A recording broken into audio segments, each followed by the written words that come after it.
You must have been tired. All right, I'm gonna hit record or live. All right. Hey, what's up, everybody? Steven here. Late, sorry. Had some issues here and I missed the time. Hopefully, I'll get a hold of our guest. So until then, we'll just figure out what's going on. I do have some codes, maybe if we have to give away later or something. So, but uh, how's your week been? Oh, pretty good. Got that copy of Goat, Kill a Goat, that special edition. They put it in a super tight sleeve, so you gotta you're literally fighting, trying not to rip things to get it out, just to get the case out. What movie you said? Oh, that goat or whatever. Yeah, it's been a while. I mean, I don't think I've ever seen a sleeve that tight. I mean, I've seen some tight sleeves on movies, but on games and stuff, but not like we're just literally having a death match trying to get the case out. Hmm. Putting sharing this out. I'm just gonna say on late, just to let people know. As long as you're okay, man. Yeah. Let's see.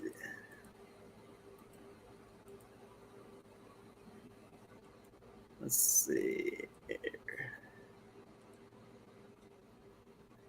I just can't believe I did that through the alarm. Even I slept through the alarm there. I can't believe I've never done that. Not You before. must have been really tired, man. It's crazy, and it's so unprofessional though to miss or to. Late folks. Show is still on.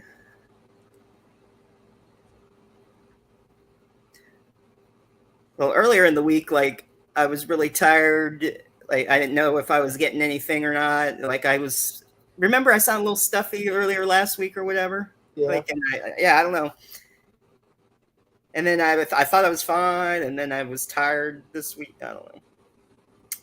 It's something, it's I don't know if it's a bug going around or if it's just something's just draining people of their energy. It's the energy draining vampire. It must be because I've talked to multiple people in multiple states and they're having the same issue I'm having. It's you feel okay and then you're just you're feeling bad, you're feeling weak, you're feeling sick, and it's just So something's going around draining all of us of our energy.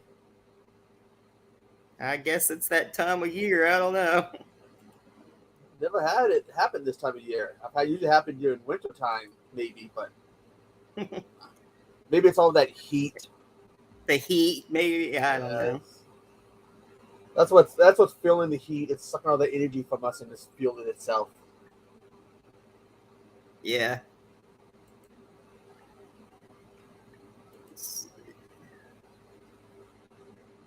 All right. I put a new post out. I'm just sharing that.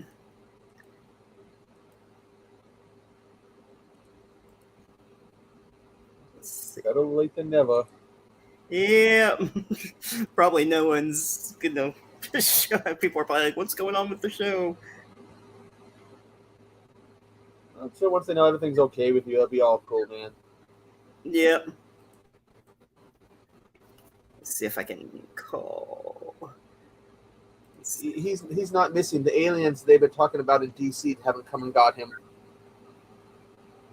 Yeah, that's right. I heard something about the alien, or I didn't hear that whole thing, but I guess supposedly they had some information or something on that. Yeah, they were testifying. Some guy who was like, "We have bodies. Are they of human origins?" No. But that gets everyone going, "Oh my god, they're real!" Let's see, I'm gonna mute this real quick. Oh, on another call. Okay.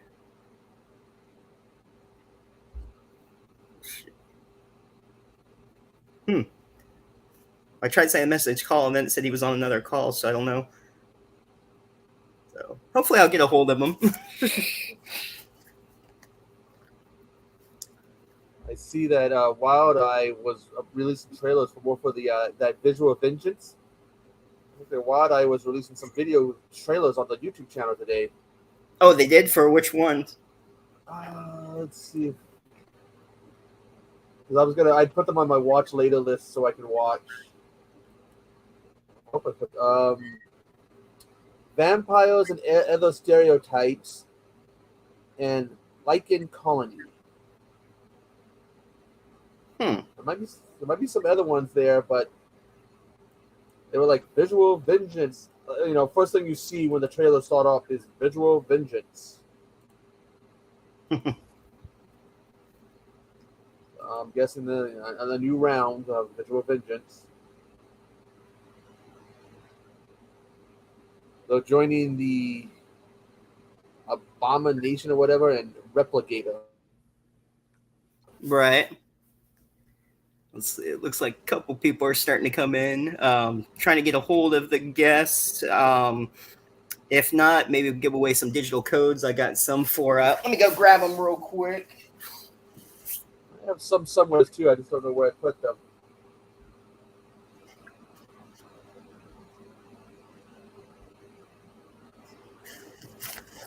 I'll just do one or two and then save the other ones for again. Let's see. I got one for Hotel Transylvania 3, the movie Intruder with Dennis Quaid, The First Purge, and 65.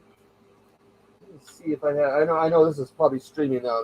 Evil Dead Rise, probably streaming on something. Oh, I have the one for the Conjuring movies, the 3 Conjuring movies. Oh, okay. So I think I do. Because I picked up that and the Nun. So I have one for the Nun and for the Conjuring trilogy. Soon to no longer be a trilogy. Which one? The Conjuring, because we're getting the Conjuring 4. Oh, okay. Well, there's the. Oh no, that is the third one. Never mind. The Devil Made Me Do It. I'm like, well, there's the Devil Made Me Do It, but that was the third one. So yeah. That was when I was never introduced to the Conjuring universe at all. But I was on Ocean Chicks Films channel, and she's like, "Want to watch Conjuring 3?" I'm like, "Okay." Whoa, that was totally creepy. Mm. Every time they get possessed, the movie, you can hear these little bones crack and break or something. It's like, ugh. Yeah. I'm gonna remember that for a long, long time. Yeah. Other than that, let's see. I'm trying to think. What else is coming out soon or something that I wanted to see, and I can't remember what it was. I know we got Exorcist. Yeah, they had that trailer. Hey Chadwick, how you doing, man? He has his movie. It's gonna be coming out. I think hopefully by the end of the year. Malcolm will be coming out. Yep.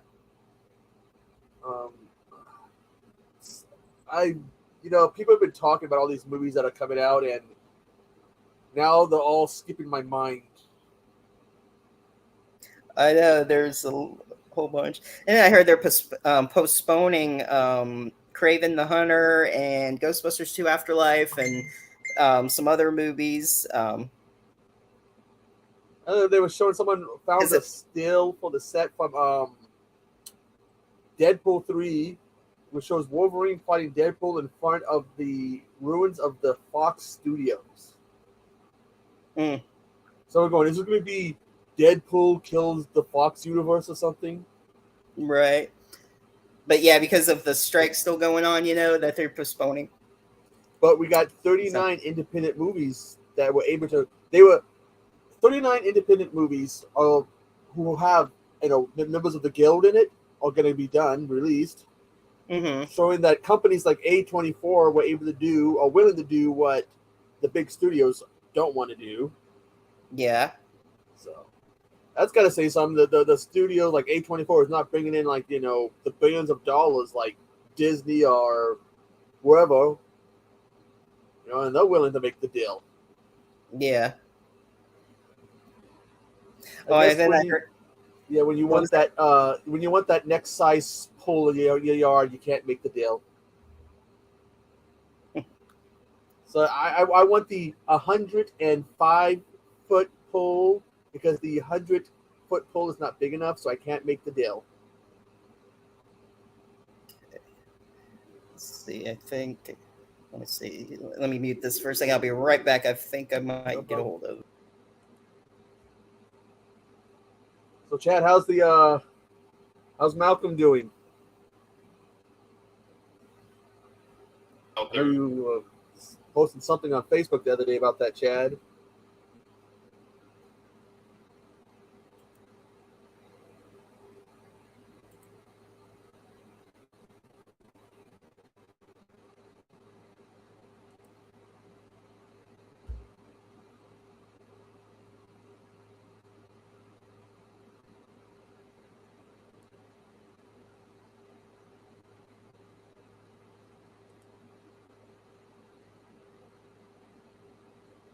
Any updates on Malcolm, release date, and all that stuff?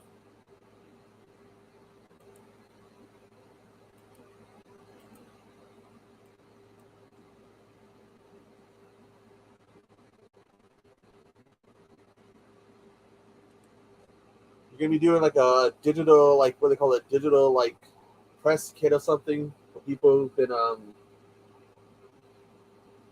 share like images and posters for it online, help promote it.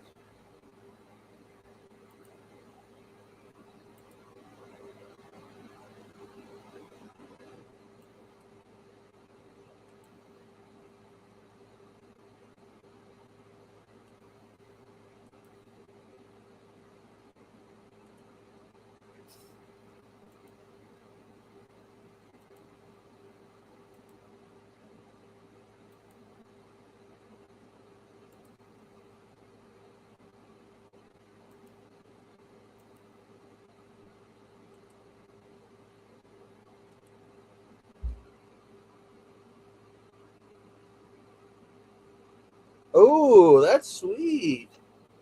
Oh man, South Carolina. Man.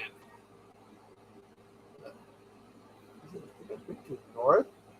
I don't know if I've been to South Carolina. Many years ago. But that's pretty cool. Looking forward to it, man. I really, want to see that movie. I really want to see Malcolm.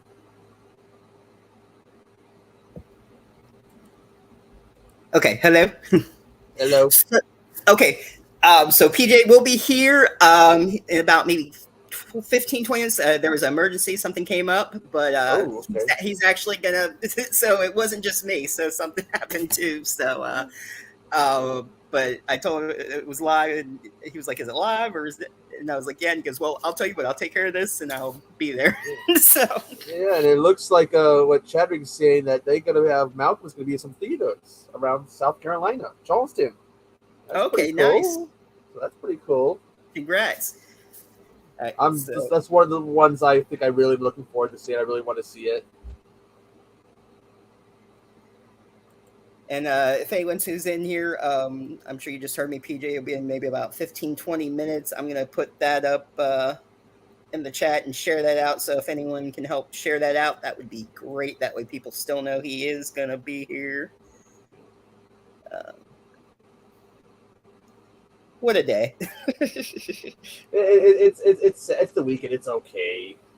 Well, at least it just wasn't me. Something else came up with him too. So and at least it wasn't like you weren't like like where's Steve? Where's Stephen? Oh, he's in the hospital. We don't want one of those. We don't want one of those. So it's nothing. Being late is better than having something serious like being hurt or whatever happening.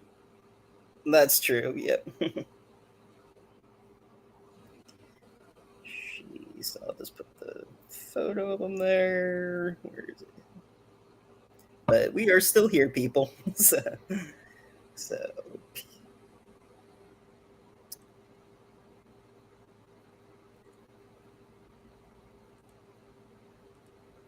So how have you been, Chadwick? What else has been going on? And whoever else is here, let us know what's going on or any news you want to share with us.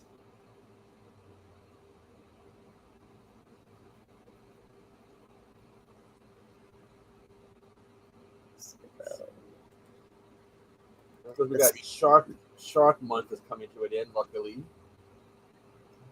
9:15, 9:20 or so.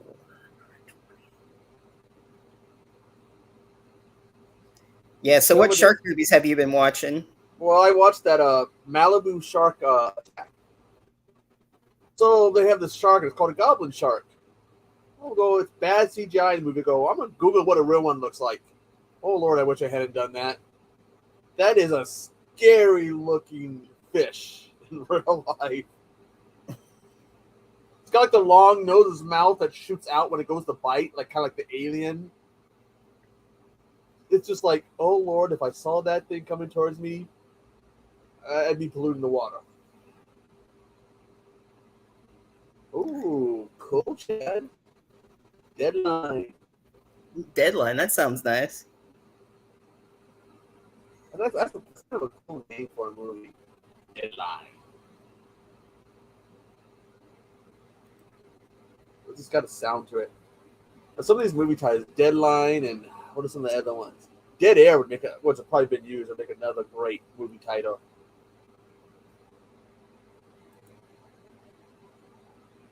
He will still be here. Yeah, a lot of people. I have actually seen the Barbie movie, and I'm thinking I only want to see it because of the meme that I saw about it being demonic. That's the only reason why I want to see it. Well, I guess that Oppenheimer movie was doing good in certain states, including Washington State, because that has a link to Washington State. When they made those bombs they dropped on Japan, they got the material for it, plutonium, whatever, from less than an hour from me. The Hanford site, which it's decommissioned, but it's like still like contaminated. And I'm thinking if a fire broke out there, and I'm less than an hour away, God, I'm screwed. Police always say, yeah, if something bad happens there, we're all screwed. And I'm going, and I realize it's less than an hour away. It's like, oh, I needed something else to scare me.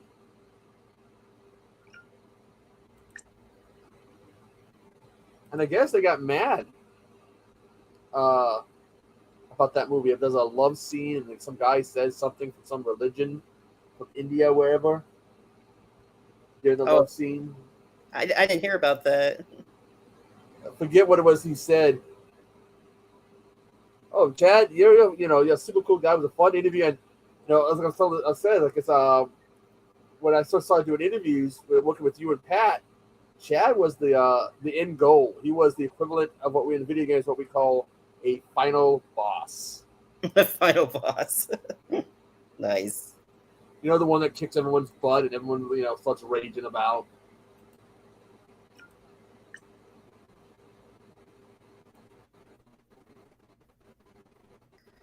All right.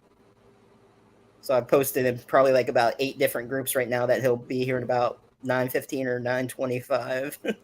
So give or take, if it's by 9:30, I don't know. But he just said he had to take care of something, and so I was watching that Volumes of Blood too, how it ties in. That one short ties into the first movie.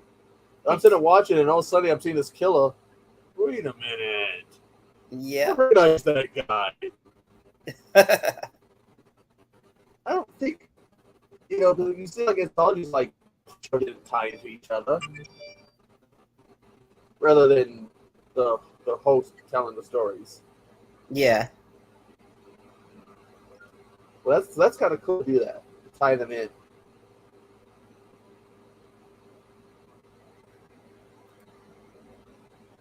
That's the one thing about when you have members of multiple groups on Facebook. You're just like, okay, let me post you post to this group, that, that.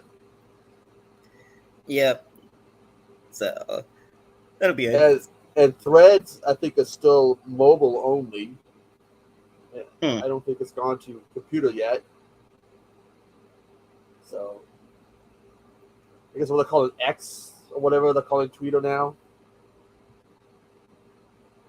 Because he didn't like the bird. Apparently they're saying he's fascinated with the letter X. Okay. I mean, It's still so it's not because on my phone or whatever it still says Twitter, but I thought I heard something they're calling it X now. What is that? because remember that little bird they used to have? Yeah. They got rid of it and got the little X now has the icon. At least on the website and stuff. So everyone's calling it X because of that. So it's still technically Twitter. It's just saying that he has a fascination. It's just saying that what he's done, where he's changed the name to X. Or he's put the X symbol there.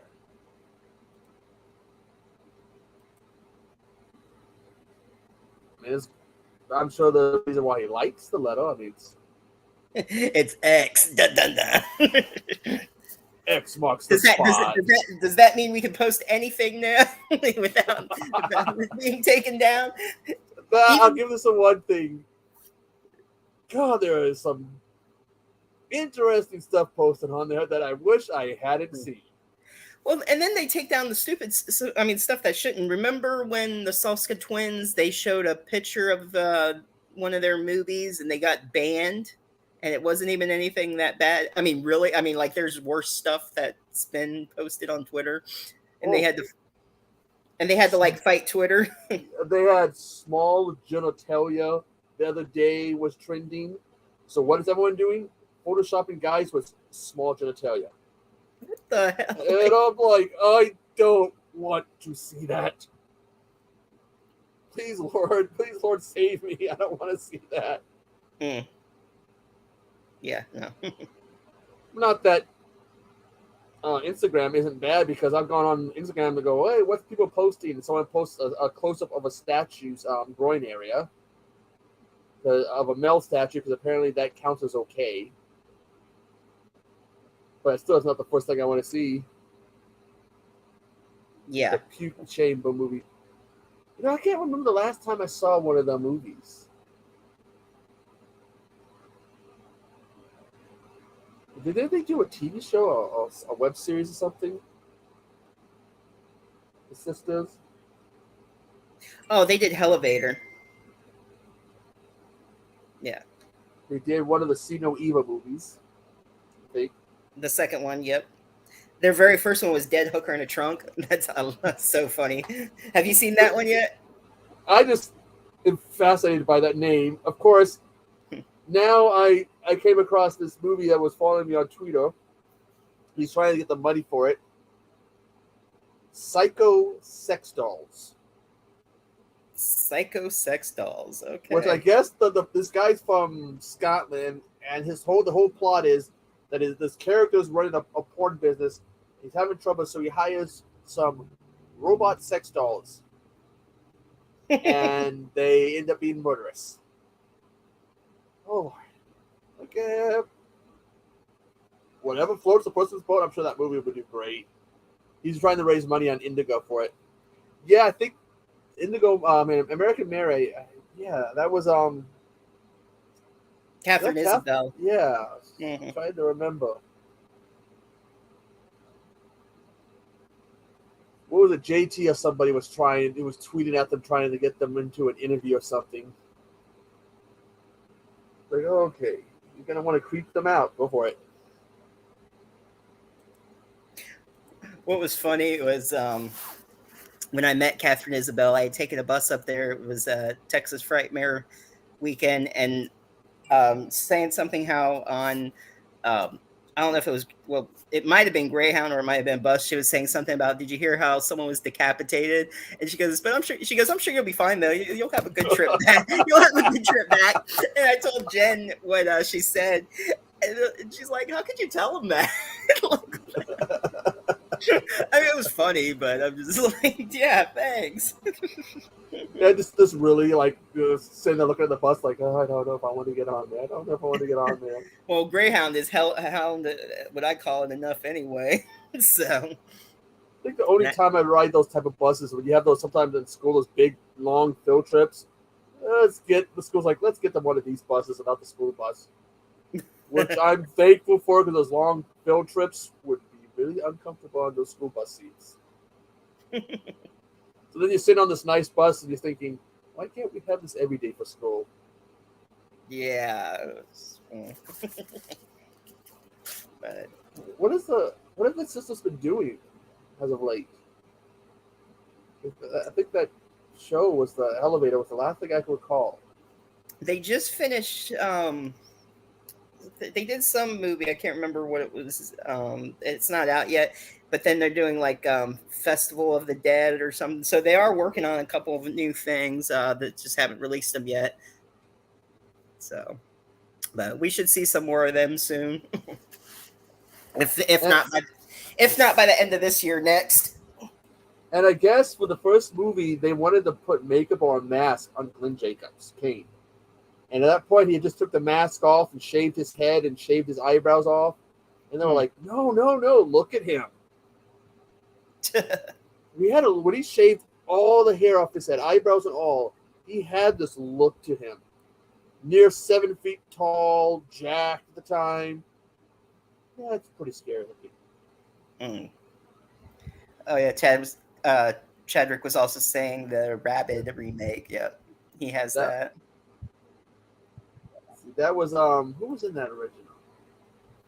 Oh, the original one? Oh, gosh. They were in Josie and the Pussycats? And the Fantastic. Okay, that's. What about Josie and the Pussycats? Well, I looked at the IMDb. I gotta look this up on IMDb, but it lists on Wikipedia them has been in, one of them at least in Josie and the Pussycats. Let's see. I'm looking up Jen real quick. Rabid, See No Evil. This would have been about 2001, 2002. Oh, they did Vendetta too. That's a badass movie. They directed that with Big Show and Dean Cain, where he had murdered his wife, so he goes to jail to get revenge. That was a really good one. And you know, like that guy who does Bray Wyatt was working with a guy who works with Tom Savini, and they were going to do a movie, but then everyone started getting signed to the WWE, and so it's like, don't got time to do this anymore. Yeah, Jen plays Josie fan number 1 in Josie and the Pussycat, according to her IMDb. It's probably just like a random little small part, you know. That yeah, both of them waited, so it's probably like an extra or something.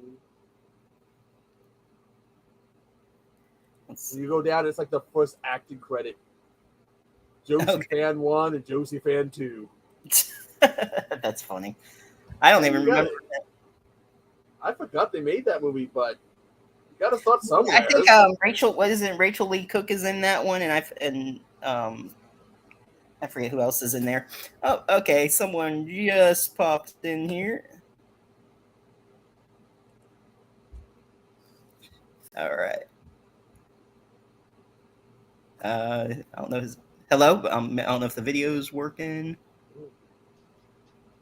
Oh, there it is. Hello. Hello. Can you hear us? Oh, he froze. Well, at least he has his head back. Yeah, that's true. That was a very gruesome death, by the way, even before the head got ran over. It's like, oh, his head's grown back. Let's see. Oh, and it's Tara Reid and Rosie O'Donnell when that movie with her. It's like, I see him, but he froze. That's funny. Huh.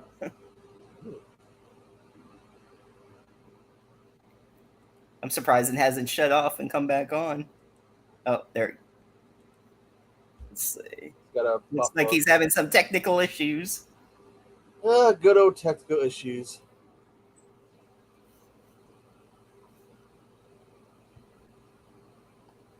If it's not one thing, it's another. Yeah. Hello? I know. I'm here. Yeah, we saw that. You were like frozen. Can you hear me? Yeah. It's like he's got his head back. Yeah, I figured that would. Was I decapitated at some point? Well, no. Well, we were talking about the first volumes of Blood. Oh, okay. So then, yes. So, yeah, that was a pretty gruesome death. Yeah, but it was fitting. I feel like it was the right way to go with the character. With the character. With the character. Yeah, hopefully you're not such like a- that. You're not sitting there screaming and yelling, calling people up and leaving, you're terrible. Yeah, it was that was a caricature. Not me at all. Okay. Well, not that we've heard, but we'll see. We'll have to interview your actors. What is it like working with PJ? Well, they know what to say. You got them trained. Yeah, they sit there, greatest ever. Well, I want to apologize for being late. So that's okay. So Yeah, that's all right. it happened here too. So as you know, I'm like, oh gosh, I'm late too. It's been a night apparently. So, Right? Yeah, it has. Well, mine involved the police. You were just asleep. yeah. Was nobody supposed to know that? I'm sorry. No, I already said that Oops. anyway. It's okay. Okay, good deal. Like where's I'll Steven? have to go hide. No. Mentioning Steven, like, where is he? Call him. I can't believe that. I thought my alarm was set, and like earlier last week, I was like tired, and I thought I was getting sick. I sounded stuffy, and then I got over it. I wasn't stuffy, and then I guess today, I don't know. I just passed out. I guess I don't know. Right. It's just like, right now there's something going around with people, and like all the energy's being drained out. Yeah, I agree. So it's like maybe that's what's filling the heat. It's just sucking all our energy out and just filling the heat. I've had diarrhea 4 times today. In case you wanted to know that. I had, Yeah. So if you run off, we know why. Hey, and my light just died. I was gonna say. Hey, give me 2. You guys pretend like I'm doing something important, and I'm gonna run and get my other light. It's diarrhea. You whatever.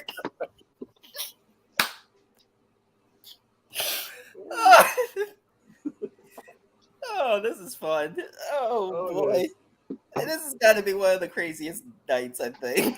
Hey, at least it can be salvaged, which is, better than nothing. Oh boy. That's hilarious. It's like Frozen when he comes on, then lights go out. The cops, diarrhea. Hey, it's a perfect mix. Oh.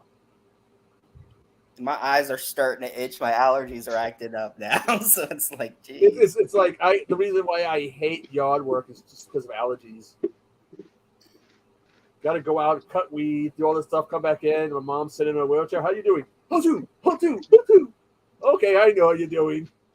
Well, there was this woman today at work, and I was fine until she came up and I rang her out. And I don't know, she almost like seemed like she had cats, and then also heavy perfume on her hair. I started sneezing like crazy. I couldn't even breathe around her when she came in. I was like, oh my gosh. I found the worst time to sneeze right at the beginning of the pandemic. I go into a Dollar Tree and I sneeze. Everybody in the store turns and looks at me, and it's like, it's not COVID. It's not COVID. It's allergies. It's not COVID. It's like I don't think. Do you still have people worrying about COVID when you sneeze?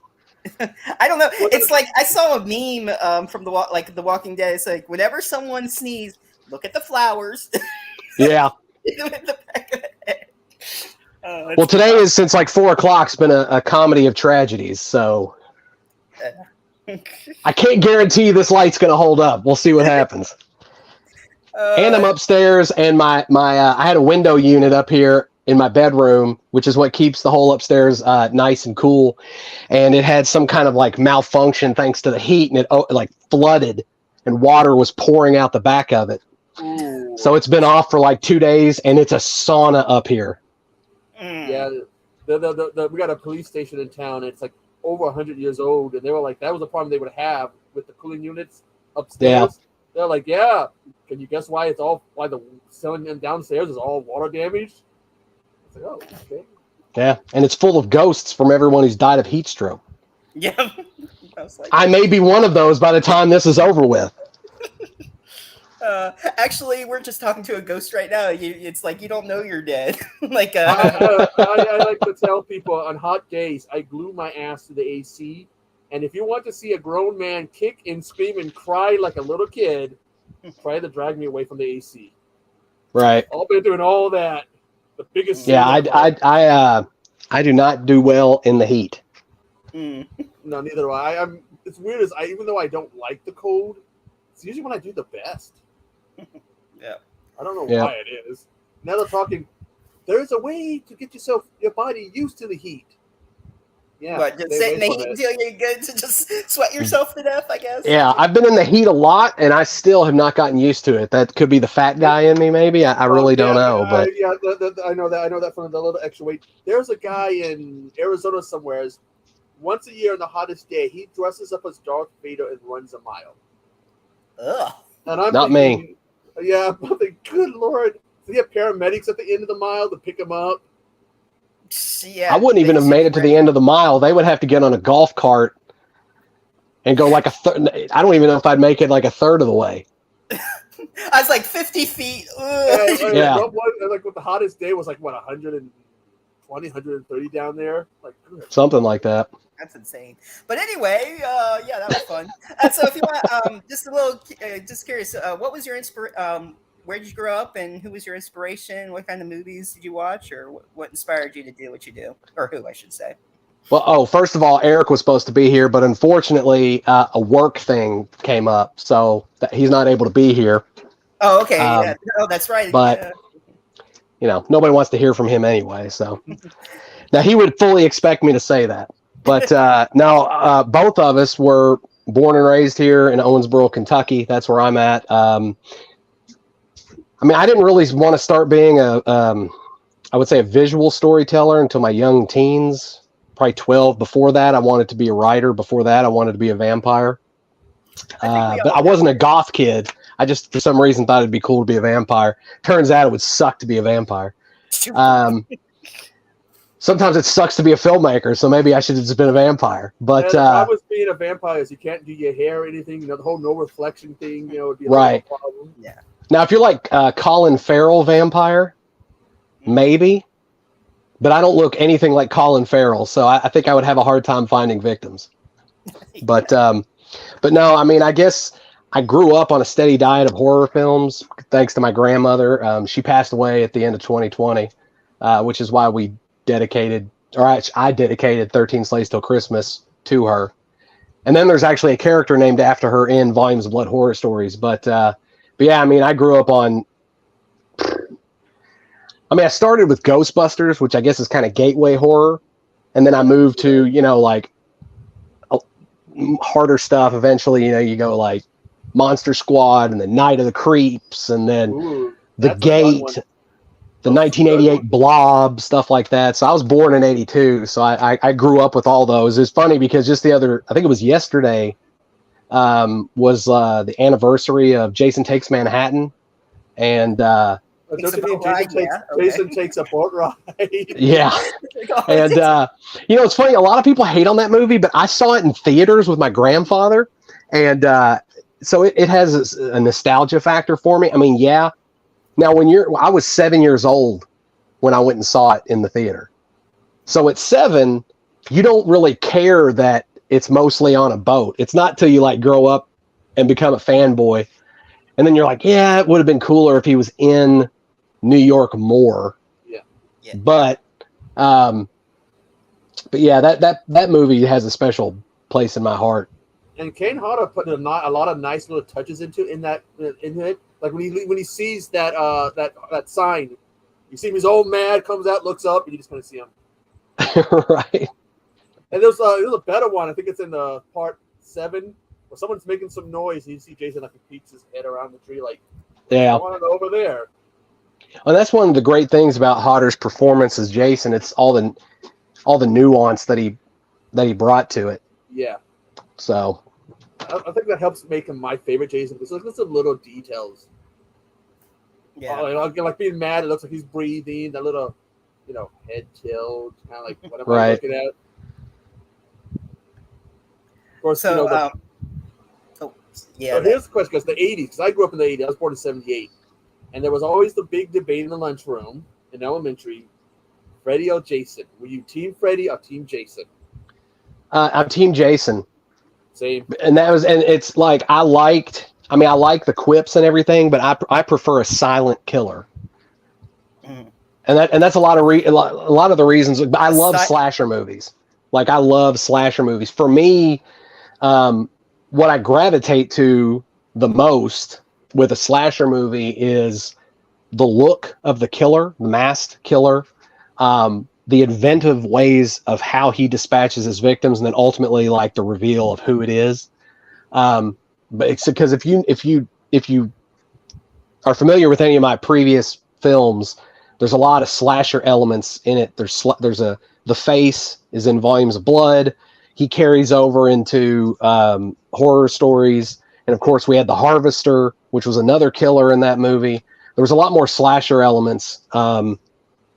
Especially with the face, like he ends up getting a much larger part in the sequel. And then honestly, the third film, which we had planned before, we were trying to do it before we ended up doing 13 Slays Till Christmas. But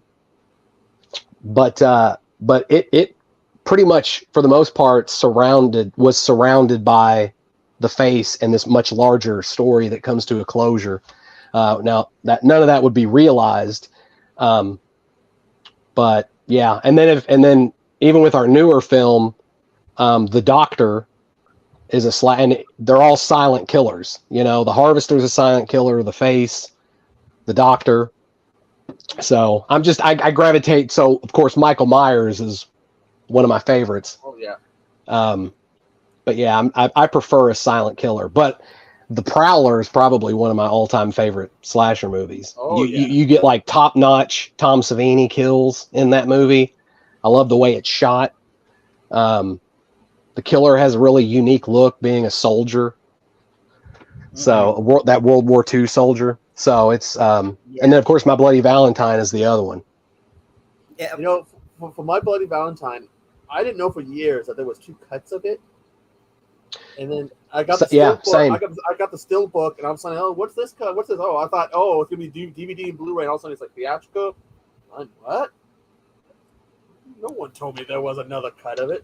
Yeah, real quick, Steven, 2 or 3 nights ago, I watched The Town That Dreaded Sundown.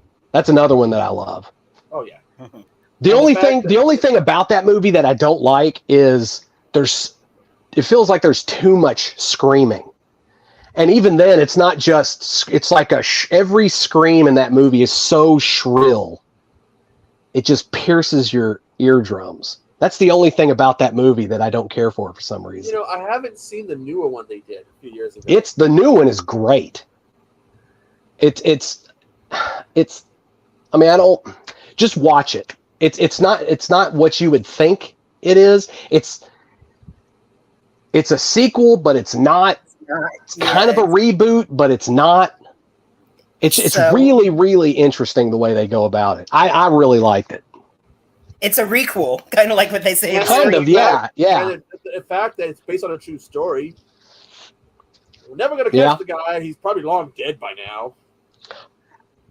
Or very, very, very old. He would be at least be in his 90s by. Yeah, you probably would be dead. Because that took place in what, the 50s? About the 40s or the 50s, yeah. Yeah, it's like late 40s, early 50s, something like that. So yeah, it's but yeah, I really liked The Town That Dreaded Sundown. Mm-hmm. It's hard to go wrong with those Samuel Z. Arkoff movies. Yeah, and then they say that the look from it was lifted for Friday the 13th Part 2. The whole look that Jason had. The bag or whatever. Yeah, I could. Yeah. From the jeans to the shoes, I could see that. Yeah, absolutely. Yeah. That also stole, that kill from Twitch of a Death Nerve. Which, by the way, I love the name Twitch of a Death Nerve better than Bay of Blood. Yeah. But in Twitch of the Death Nerve, that kill during sex is better. Because if you watch it, the guy's still moving, still trying to do it like his body. So it's like, oh, that's an interesting detail. He's still going. I feel like it would have still been just as good in Friday the 13th Part 2 if they hadn't cut all the gore out. Because if you watch the extended because I want to say it's on in the Blu-ray box set. It's got the extra bonus footage of what the original kills looked like before they were cut down. Or maybe it was in the Camp Crystal Lake Diaries, the documentary. Either way, I've seen that footage, and it's like those kills would be. I'm a gore hound, so to me, it's like the Really? bloodier, We the better. Yeah. Oh, you just wait until you see. You haven't seen anything yet. Just wait till you see New Year's Eve. I Just wait. Everybody on set makes fun of me because there's this ongoing joke where the special effects team, they're always like, "Are we doing mouth blood? Is there mouth blood?" Because for me, I'm like, there's always blood coming out of the mouth. And sometimes I fight with it. I'm like, no, probably not. But they tease me all the time on set because they're like, look, the character's leg's getting broken, so is blood going to come out of the mouth? I get that, but yeah, I'm a big proponent of mouth blood. Okay, and the more blood, right? the more blood, the better. Yeah, I just picked up a copy of Goat. Was it Kill Her Goats? Kill Her Goats. Oh, Kill Her Goats. Yeah.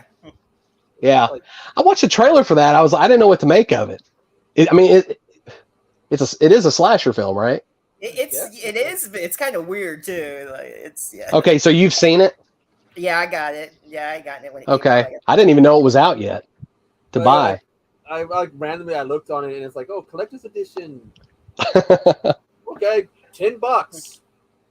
Oh, that's not bad. So Except they put the sleeve for it super tight. So I don't like when they put the super tight sleeves on things. Yeah. You're trying not to damage the sleeve, and you're just like, Yeah. like so much. Yeah, I have that issue too. Yesterday I just picked up the Nightmares and Dreams, the Robert Englund story. Walmart has released steelbook editions, which I think are Walmart exclusives. Yeah, and it was only $20, so I saw it and I was like, "Oh, awesome!" Picked it up, but it is phenomenal. If you haven't seen it, a few months ago they had them steelbooks $7.50 a piece at Walmart. $7.50. Yeah. Holy shit! I saw like just when I thought I got a good deal. Yeah, I picked. You went and pissed on my parade. I'm sorry, but like I've been going back and everyone picked all of them, so it's like damn it. Yeah, I would have much rather have gotten it for $7.50, but it's worth every bit of $20. I mean, it's so good. It was such a, and the other thing is like as much as I love Robert Englund as Freddy Krueger, and then some of the other characters he's played in other films that I've watched, like Wishmaster and stuff like that, the Mangler. I wasn't a huge fan of the movie, but Robert Englund is great in pretty much everything he does. I didn't realize the wealth of films that he did before Nightmare on Elm Street. I mean, I knew about Eaten Alive because I'm a big Tobe Hooper fan, and I love Eaten Alive. And of course, he's Buck in that movie, but I didn't realize all the other non-horror. I mean, they were right there for me to find on IMDb. But this movie opened my eyes to some of these other films, these earlier projects he's done, and I need to check some of those out because I liked him in V because he's so like opposite anything else he's done. Right. He's just like this nice, innocent, doesn't want to hurt anybody alien. Yeah. And that was done, I think, right before Freddy, around the same time as the first one. So it's because 84 was Nightmare on Elm Street, so it's probably like 82, 83, something like that. So yeah, it's so weird to see him like that. If you get too used to how he is in other movies and you see him in this, it's like Brad Dwarf. I'm so used to being Chucky. He did an episode of Law and Order SVU where he played a fire expert, and he's a complete opposite. Yeah. I'm waiting for them to do something. Oh, they're gonna reveal he's the killer. Nope. It's like, Brad Dourif is another one. He's just that's the interesting thing. It's like all these horror icons that we're so familiar with: Robert Englund, Tony Todd. I mean, they're all great character actors in their own right, and they do get kind of pigeonholed in doing mostly horror, which it's funny because in the Robert Englund documentary, there's there's this one portion of it where they talk about, and even Heather Langenkamp kind of talks about it, where it's like they all kind of know that regardless of all this countless other projects they've done, when they're gone, what they'll most be remembered for are these horror films that they do. And you see so many actors or certain filmmakers that they like got their start in horror films, and then later on it's almost like they want to try to distance themselves as far as they possibly can from it. Or they're, you know, I've even seen some actors who are kind of upset that they constantly get known for this small little horror film that they did when at the beginning of their career. And it's like, I would just love to have, if I could leave one mark at all, even if it's something that just transcends pop culture. And I've had this conversation with Jeffrey Reddick a couple different times. It's like, he's done all these other projects and they're all good in their own right. But obviously it's like when he passes away, his epitaph is going to be a log truck from Final Destination 2. It's like, that was his huge, I mean, Final Destination in general is his huge contribution to the horror genre. Mm-hmm. But that whole, the log truck. Yep. Even people who aren't horror fans, when they see the log truck, you know, they're posting about it on social media, and it's like their thing may be romantic comedies, but they know the log truck, they know The Kill, they know Final Destination. And he, you know, and he said that he's fine with that if that's all he's going to be remembered for, you know, like, even though he's given all these other contributions to film, you're always going to be remembered for that one thing. So like the fact that he has something that, you know, 20 years later is still remembered. I mean, that's something. Look at all the people who die every day, and it's in 100 years, no one will ever remember who they are, but we do remember Bela Lugosi, Boris Karloff, Vincent Price, Peter Cushing, these people who have left their mark, you know, and these actors have done all these other things that weren't horror. But when you think, I mean, Peter Cushing was in Star Wars. Yeah. But when I think of Peter Cushing, I think of Dracula, you know. So he is my favorite Dracula. But yeah, I have all like my Hammer movies right there. Yeah, the way his take on Dracula, I love. He's my favorite, Christopher Lee. Yeah, him and Peter Cushing, they work so good together. Oh, Christopher Lee. I can't remember I'd never seen this before, but I came across a video about a week or two ago. Oh, it was called. It's an old, like 1970s TV show. It's a British show called It's My Life or something along those lines. And this one particular episode, it was about Christopher Lee. So what they do is they bring you out and they sit you down, and then they start they talk about your life. It's like a 30-minute show, but they talk about this person's life, and then as they're talking about the person's life, you hear like a voice come over a speaker, and that person will kind of start to tell a story, and then these doors open and they reveal somebody from their life, whether it's friends, family. And so it's like they're bringing out all these people, his wife, his children, his mom and stuff like that. But then he was in a war, and they start bringing war buddies out, and they're talking about his time that he spent when he was in the infantry. And then they start bringing, and the next thing you know, it's like, here comes Peter Cushing. Here comes Vincent Price. Here comes Oliver Reed. And it just suddenly becomes this incredible, like, who's who of classic horror actors from their generation, but they're all friends of his.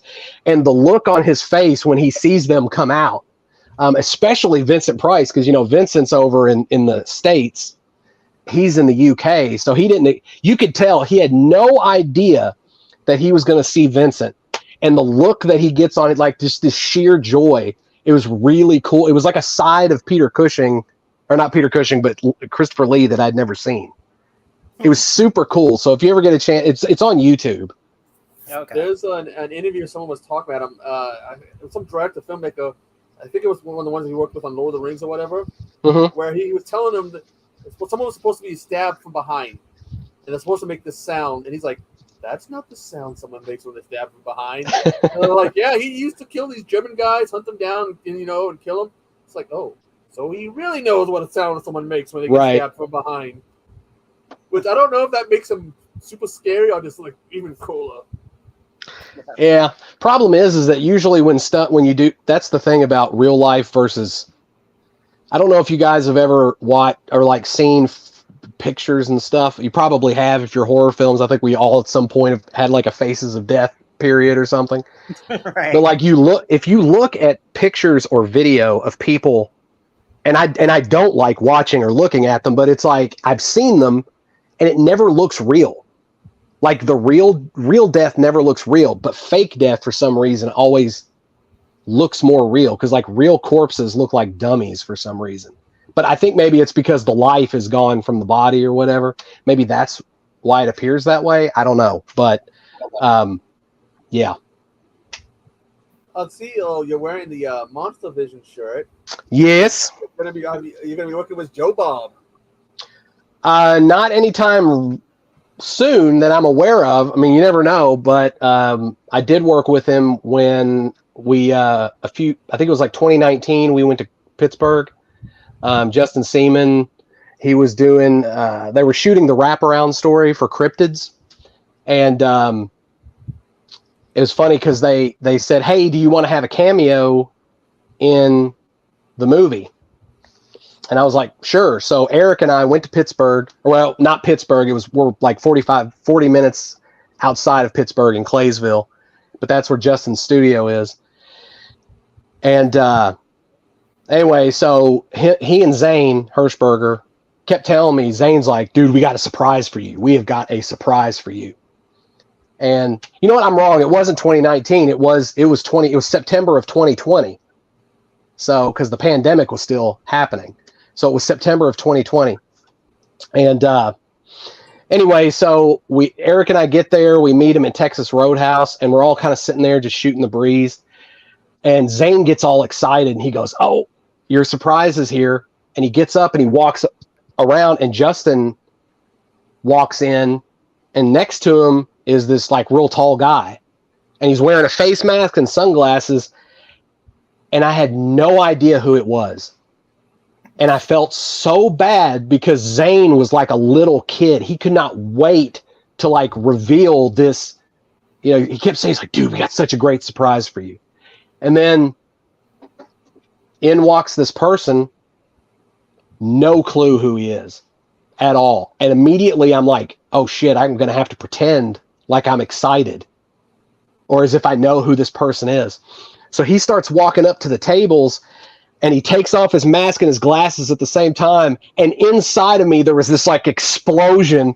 And I went, "Oh my God, it's Joe Bob Briggs." And I was just, but of course I'm trying to play it cool on the outside. And he walks up and Zane goes, "Joe Bob, this is our friend PJ. He's going to have a cameo." And Joe Bob's like, "Oh, hey, nice to meet you," and shakes my hand. And of course I'm like, "Oh, hey, it's great to meet you too." But inside I'm just like fanboying, just, you know, I'm trying not to gush or make it seem like I'm super excited, but I was like, oh, it's really, you know. And then I kind of step aside and he sits down and I sit next to him, and I had dinner with Joe Bob, not expecting it at all. And he is the coolest, most laid back person. He's exactly how he is on Last Drive-In, but just a little bit more reserved. I mean, it could have been because I'm a stranger, maybe. But the cool thing is he's so knowledgeable about movies. He's so incredibly knowledgeable about geography. He's been to Owensboro because Owensboro, we have Waxworks Video Works, which was, you know, huge for video distribution, especially in like the 80s into the 90s. So Joe Bob had been here several times because they would have gala events and stuff when certain movies would come out, you know, back when like video rental places would pay like $250 for like 3 VHS movies to be able to rent them out, you know. And so they would bring these stars in as guests to then say, "Hey, video rental people, come to this event." And then it was like a sales opportunity for all these salesmen and stuff. They would have celebrities there. But Joe Bob had been to Owensboro, so Joe Bob already knew about Owensboro. So when I said, "Yeah, I'm from Owensboro," he goes, "Oh," and he starts like talking about Owensboro. And that was really, really cool. And then next day we ended up filming and we were on set with him all day. And I mean, we hung out with him pretty much all day. He ate with us when we had lunch. Oops. Sorry, I talk with my hands a lot. This is not the first time I've slapped my ham. Okay. Anyway, so but yeah, he was like super awesome, and he's exactly how you would think he would be. But like I said, just a little bit more reserved, I felt like, but he was, and then the crazy thing is like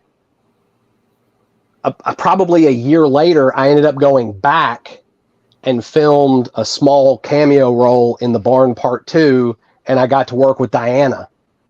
Ooh. So I was in a scene with Diana, and then the year before that, hung out in Pennsylvania with Joe Bob. So that was it was a really weird period of time. But yeah, we were on a stream last night trying to figure out how tall she is, because it was like, oh, he's tall, but like, Yeah. you look at pictures, she's just a little bit shorter than him. So like, how tall is she? he's over 6 feet at least. I'm about 5'8", 5'9", and she's a little taller than me, I believe. Not by much. I have pictures that I took with her. I'd have to look at them again. Yeah, I met them both at a convention. I got a picture with them. I just saw it. You rewind. It's on my Facebook. We were telling somebody about her, and then I looked at the pictures of him, her, and Brink Stevens, and I'm noticing, not only am I noticing how tall they are, but Brinks is like just a midget compared to them. Right. They look like two parents and their kid. I've never met her before, but yeah. Diana was really cool too. I mean, you've met her, but I was super nervous because I knew I was going to be acting against her, and I don't consider myself an actor. So I was real nervous, and I suck at memorizing. And but the cool thing, so and like I said, I'd never met her, so I only knew what I knew of her from Last Drive-In. So I didn't know how she was going to be. But when I met her, like all the nerves went away, and then we spent like an hour just kind of hanging out, talking, and then running our lines.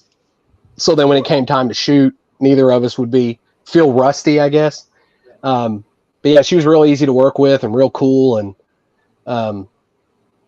yeah. One thing I've learned from I was looking at her Twitter, she's a big AEW wrestling fan. Mm-hmm. She goes to all those shows. She's writing different things on her chest. Like, wow, she really likes them. Now, see, you're a physical media collector. What would give you that idea? Yeah. Do you know about what I call it? The hunt.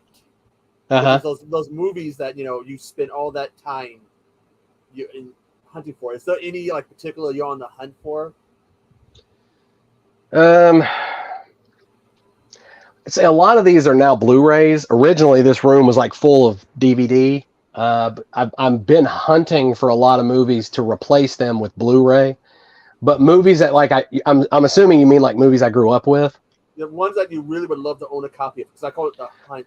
It never ends, by the way. It's funny. A lot of those have been coming out, and that's the great thing about now, especially like the last decade or so. A lot of these movies that, because I discovered, for instance, Madman, in like 1999. I was at an FYE in Indiana, and I saw this movie, and I'm like, Madman, what the hell is that? And like I said, I've always been a big slasher fan, so bought it, and it was like $35 for this DVD, but it looked really obscure, and I didn't, took it back, and I watched it, and I fell in love with it, and then it became one of those movies where I had it on DVD forever, and I waited forever for it to come out on Blu-ray, and it took about 20 years for that to happen, but it finally did, and now I have it on Blu-ray. But it's the best movie you'll ever see where somebody gets chased and hides in a refrigerator. If you've never seen it. No atomic bombs going off? No. Hell Night was another one. I loved Hell Night. That movie, like I found that in like early high school, maybe even middle school. But anyway, that of course there was this mom and pop video store called Golden's Video, and me and my best friend Cole, like we were there looking and we saw the Hell Night cover, so we didn't know what it was, so we just picked it up and took it back and watched it. And that was another movie I couldn't find it anywhere on VHS. And then one day, this was in probably like 2002, I'm at Kmart, and there's this $5 bin, and I'm just kind of going through it, and there's Hell Night on DVD. And I was so excited, got it, and then it was another movie where I would have loved to have had it on Blu-ray, and I once again had to wait like 20 years for it to finally come out. That's what I miss about not having as many video stores that we used to have around. Yeah. You used to be able to go in them and find, all kinds of things you've never seen before, gems and stuff. Yeah. So. Suncoast, Yeah, I mean, that was around Suncoast and Sam Goody. If you remember yeah. There was a time, if you were looking for me, I'd either be in Hollywood Video or Suncoast. Those are the two places if you were looking for me. Yeah. Yep. We had for us it was Waxworks. We had a Waxworks store here, and then we had we had a place called Movie Warehouse that later became Blockbuster, and then we ended up having Hollywood Video. Hollywood Video became Movie Gallery. And then, of course, eventually it became Family Video, and then Family Video was like the only thing left. And we did have some.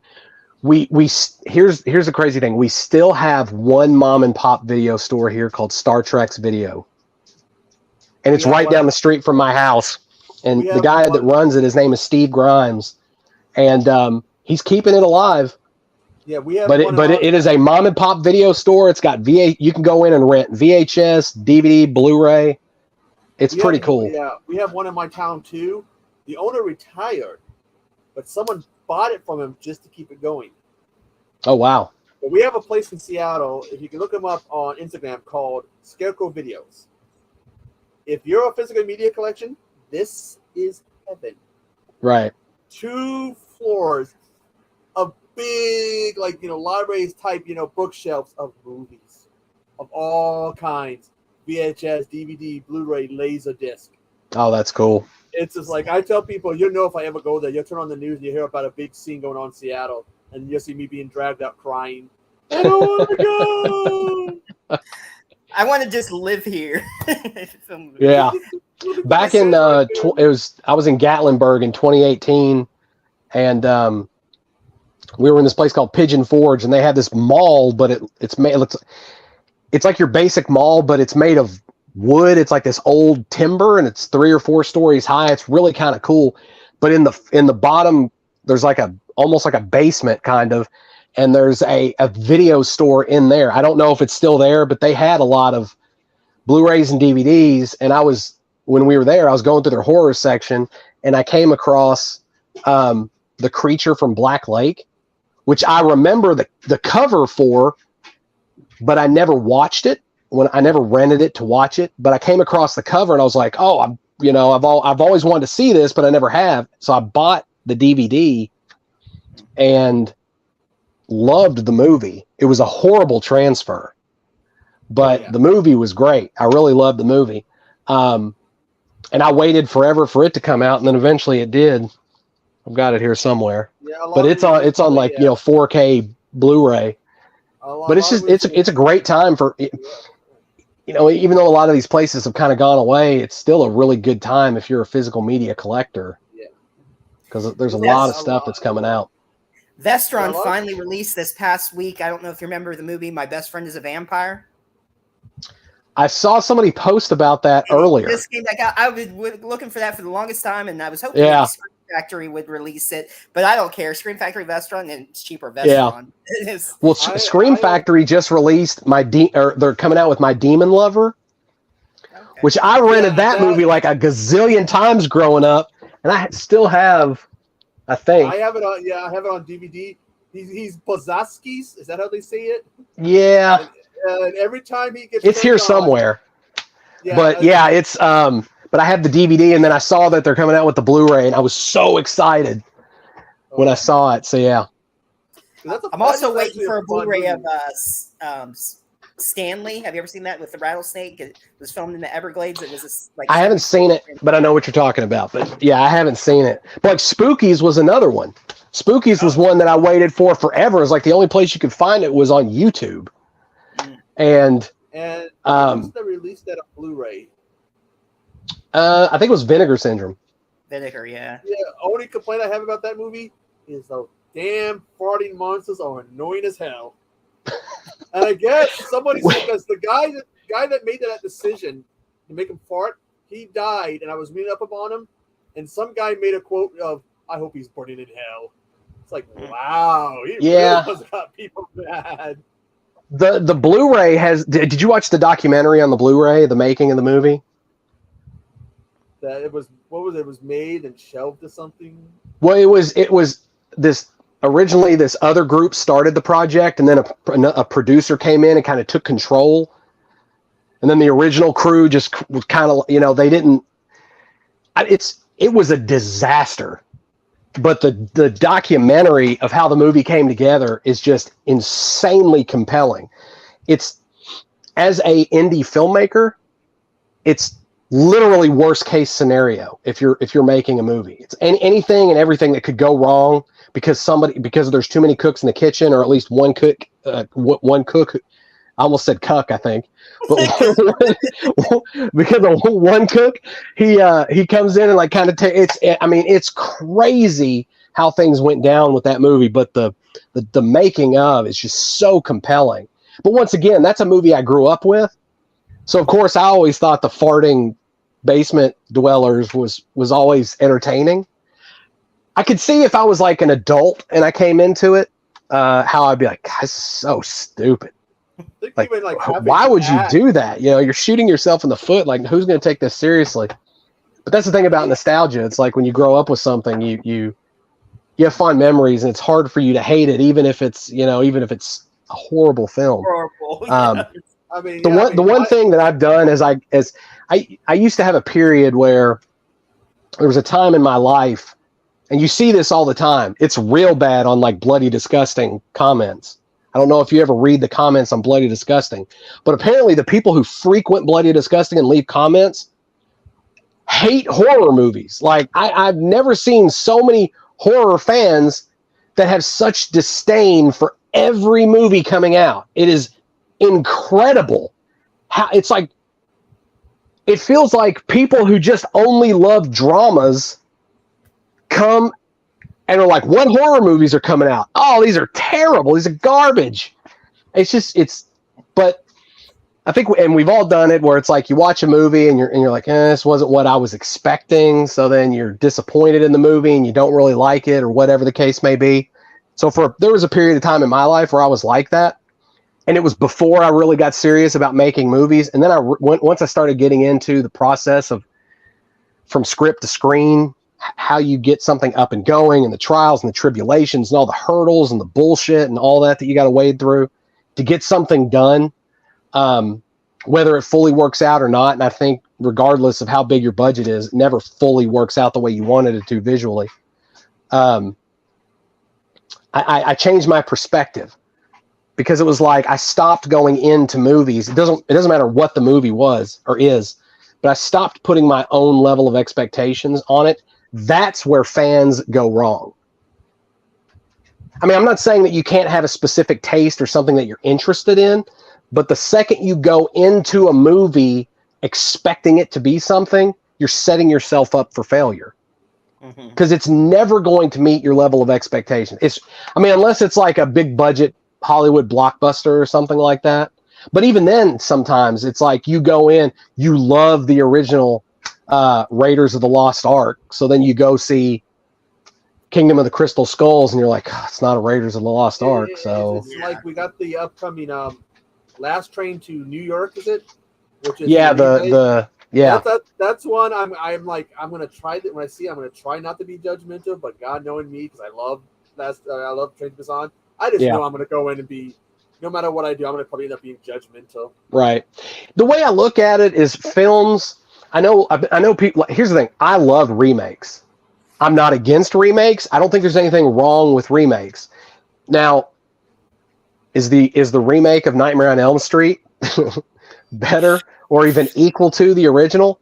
Absolutely not. But the thing is that there are people who are going to like the new one because they didn't grow up with the original. Eventually, we're going to be so far removed from our time that people are going to look back and go, for what the original Nightmare on Elm Street is for my kids, for their kids, it's going to be the remake. So their kids are probably going to grow up seeing the remake and have more of a fondness for the remake, and then eventually see the original and go, who the hell is Robert Englund, and what is with all, it looks like he has rubber on his face, and so I don't know. I'm like that with the remake of Texas Chainsaw Massacre, because the original is the first horror movie I ever saw, but I do not like the remake. You don't like I love the remake. The only thing I like about the remake is R. Lee. Oh, that was inspired casting. Ever since Full Metal Jacket, I've been a fan of him. Yeah, same. Yeah, like I said, I like remakes. I don't always like the remakes right when I see them. Like My Bloody Valentine 3D, I didn't care for when it first came out.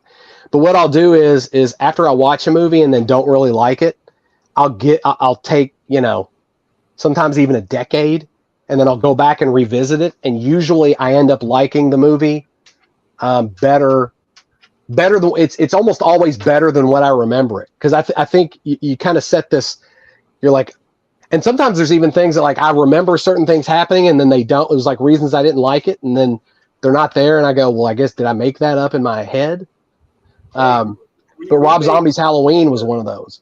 Remakes made me actually, because Day of the Dead's been remade 3 times, and it's remakes made me like the original more because I've tried to watch that TV show. I maybe got 1 or 2 episodes in, and I'm tapping out. I'm done. I haven't seen the TV show. The first attempt, the 2008, ironically the one that Jeffrey wrote, I didn't mind it. I didn't love it, but I didn't hate it either.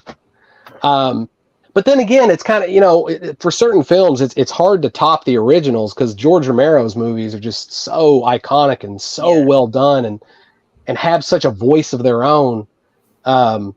It's hard to replicate that when you're not the person who made the original. That's why I like remakes that kind of go in their own direction. A few days ago, I watched the Fright Night remake again. And I remember not really caring for it. I love the original Fright Night. Tom Holland's version is incredibly well done. Rewatching the new one, it's kind of its own thing. It's a brand new take on the story. So it's not even, yes, it's a remake, but it's kind of it's done differently from the original. It's the same with the Dawn of the Dead remake. Mm-hmm. I love the Dawn of the Dead remake. I know it's a remake, but at the same time, it's still kind of its own thing because it doesn't follow the structure of the original. And that's the same with the Fright Night remake. It doesn't follow the structure of the original. Like there's some similarities. But like I thought David Tennant did a good job as a modern Peter Vincent. Yeah. I'm brain farting, but it's that I keep, because they remade April Fool's Day. I have not seen that one. That is the remake I keep forgetting about. Yeah. I'll be like talking about remakes of something, and I'll name all, Prom Night, Night of the Living Dead, this movie, that movie. Yeah. And unless someone mentions April Fool's, or I might forget about it, or if something comes up and it gets brought up, I forget that there's a remake. I haven't seen that remake. Like I said, I love the original April Fool's Day. Yeah. But hey, that theme song, that song they used on the Blu-ray from the menu, was Too Bad You've Gone Crazy or whatever. Mm-hmm. Done like that. And using the movie, it's done like an old big band type song from the 40s, which sounds great. Yeah. It's also, it gets in your head, which I guess that's a good sign of a song. Gets in your head and you find yourself walking around singing it. Who hasn't seen Attack of the Killer Tomatoes and walked around? Attack of the Killer Tomatoes. Yeah. If you could do a remake, Oh, there we go. And there was going to be a remake of that at one time. Dustin Ferguson was going to direct it, but I guess but then it got shelved, which was I wanted to see what his take on it, because that to me, when it comes to good bad movies, that's the standard bearer, right there. Yeah. What would you want to remake, PJ? If you could remake a movie, what would you like to do? It's funny. I have two movies that I would love to make. One of them would be a remake because it was a movie I grew up with. The other one was one that they didn't do until like the mid 90s or whatever, and I was so pissed when they did it. But neither of them are horror films. Mm-hmm. One is probably about as close as it's a murder mystery. It's Clue. Ooh. Right. I have a modern idea for Clue, and then the cast that I would love to play the roles. And they, from what I've seen, they are making a Clue remake, but it's kind of been in development for a while. So but the story is nowhere near what this. I think it's just almost a straight remake from what the original idea was. But then the other one was the movie I always said, if I grow up and I become a filmmaker to the point where a studio gives me a budget, and this was me when I was 12, 13, 14. I was like, this is the movie I would make. But I grew up loving Inspector Gadget. And I was like, I'm going to make the big budget live action Inspector Gadget movie. And then they went and made that piece of shit with, I'm brain farting. Matthew Broderick. Matthew Broderick. Now, here's the thing. I love Matthew Broderick. Ferris Bueller's Day Off, all the way up to Election, and a lot of his other films. I love Matthew Broderick. Cable Guy. That's one of my favorite movies. Yeah. But that movie, it wasn't his fault. That's the thing. They went so far from the source material. Yeah. Even if I revisit it, I haven't seen it since I was a kid, but even if I saw it now, I know I would still hate it. Now here's the thing. I don't hate Andy Dick, but they got rid of Mad Cat and in its place, Andy Dick. It's like they did that with what was that cartoon from the 80s? Jim in the Holograms. Said it. I knew of that. I didn't grow up with it. I did, but I didn't watch it. I'd watch some of it, and I hear the remake. I'm like, how are they going to do all the hologram and all this stuff? Right. And it's like, that's not in there.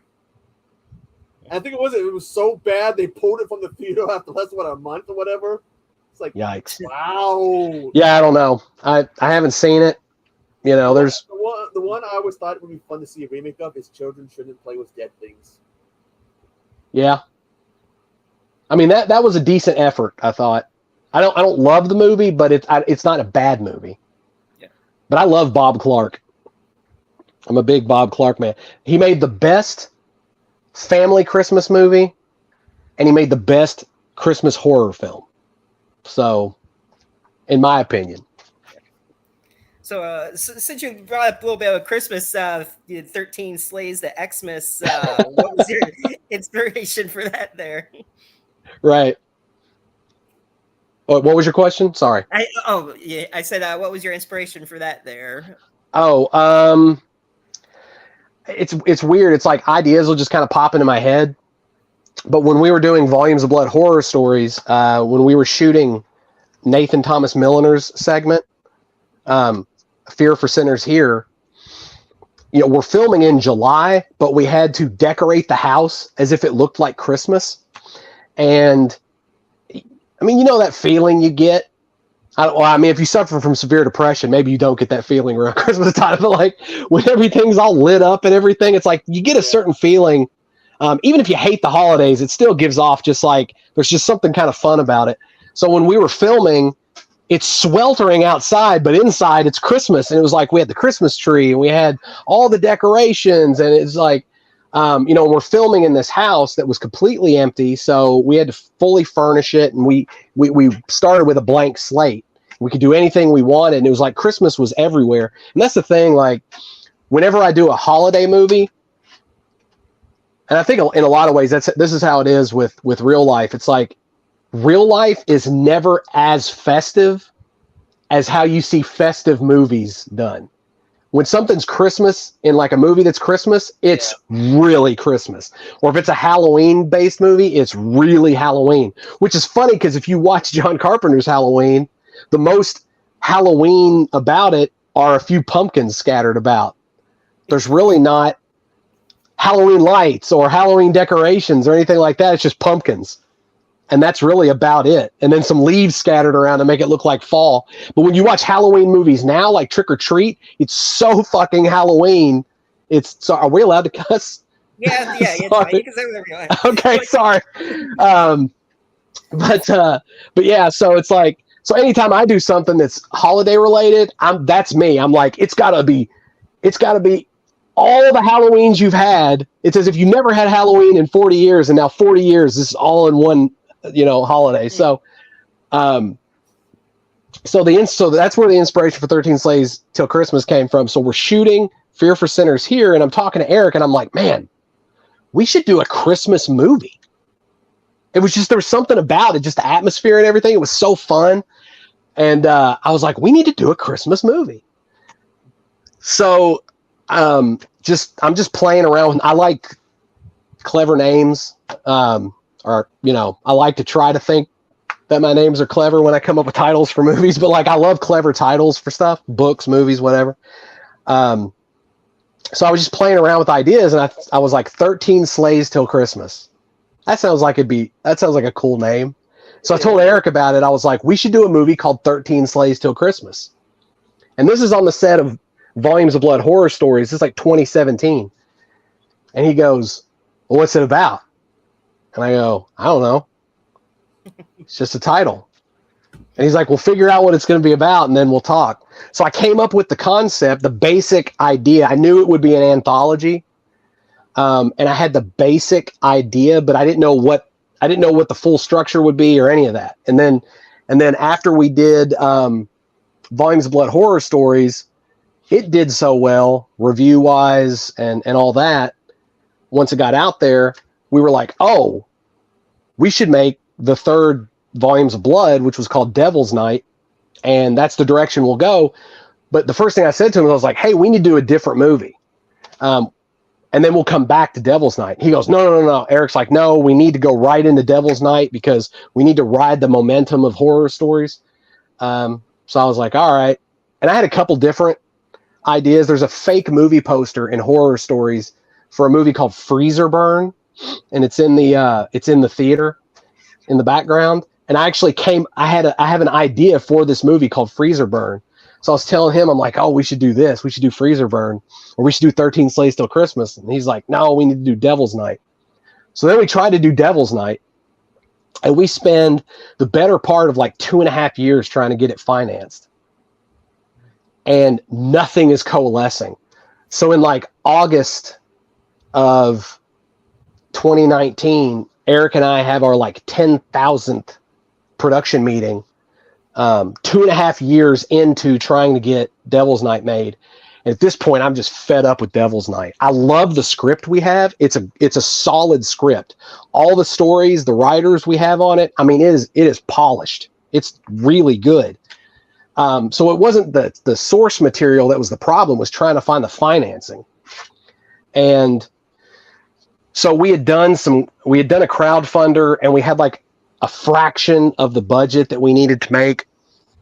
So finally, I'm just sick and tired of trying to make Devil's Night. I go to Eric's house, and we're sitting there, and I say we stop trying to do Devil's Night and we do 13 Slaves Till Christmas. At that point, I had already come up with the concept, how the wraparound would work, the stories, different filmmakers for every single story. They would come up with their own stories, choose their actors, choose their crew. Like there would be oversight, but we wouldn't tell them how to make their films. Mm-hmm. But it's basically these 5 guys in a dive bar telling scary stories to pass the time and resurrecting the tradition of telling scary stories on Christmas Eve. And at that point, it was like they didn't all have to necessarily fit together, because it's just these people telling different stories to outdo one another with the stories. And that's, in some ways, that's kind of what it became with the filmmakers, because they were like, I think every single filmmaker that worked on 13 Slaves Till Christmas at some point was like, how are the other stories? I really don't want my segment to suck. Is my segment the worst? I don't want my segment to be the worst. And I don't really feel like there was any of that in there. I'm sure some people would disagree with me, but that's how it is.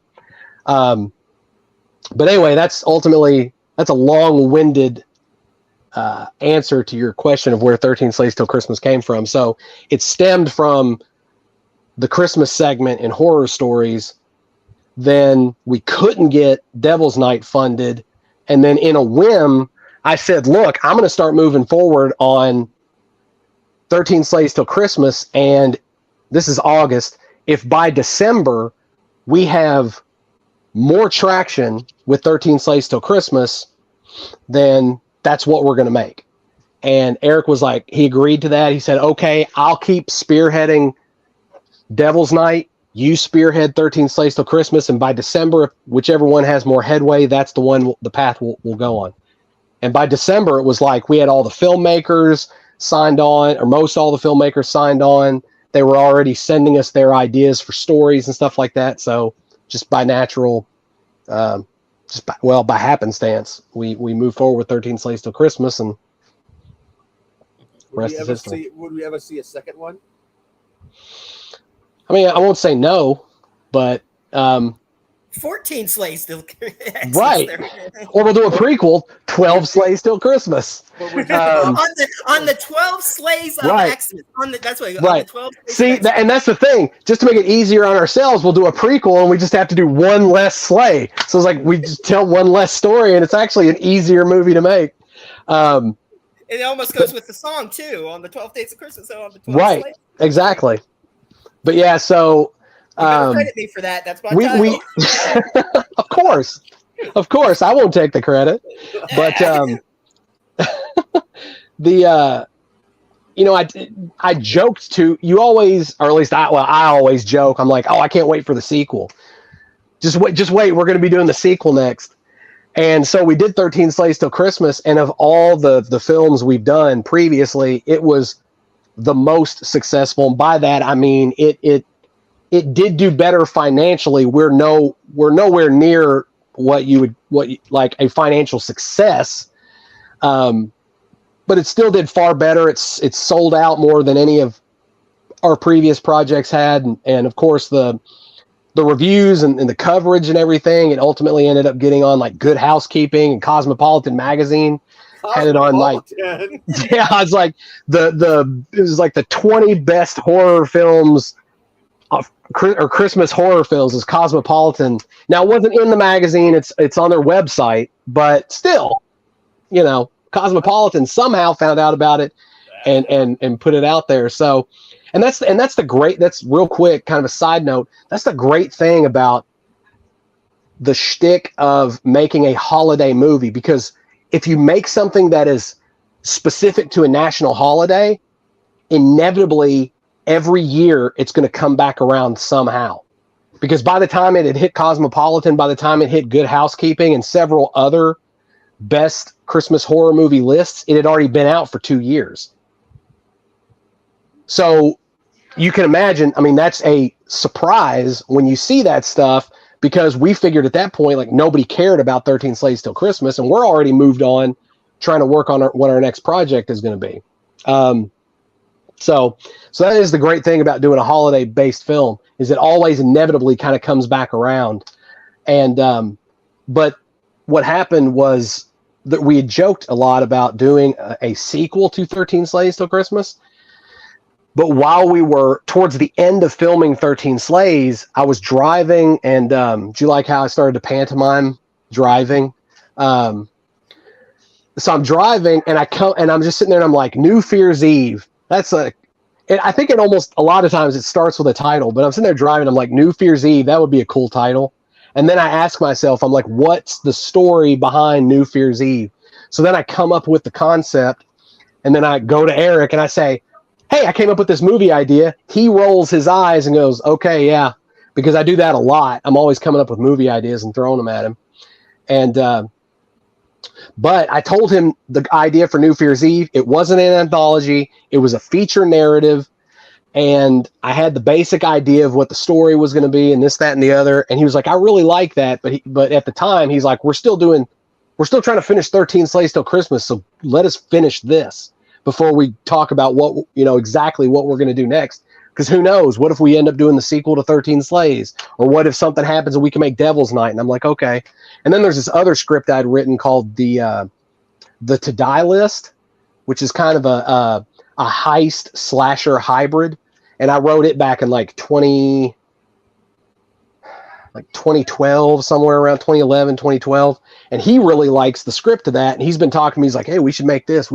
So he's like, what if we can make the To Die List? So, title pending. Anyway, it's on your to-do list. It's on our very long to-do list. So ultimately what ended up happening was we do 13 Slaves Till Christmas. And at that point, we didn't not want to do a sequel to the movie, but we wanted to go in a different direction. And we did want to do a feature film versus an anthology, because every project we try to do it a little bit better, a little bit bigger, and sometimes if we can, a little bit fresher or a little bit different. And we knew that whatever the next project would be, it needed to be a feature narrative versus an anthology, because that's something we haven't done yet. And Eric was like, well, what about New Year's Eve? What's the story there?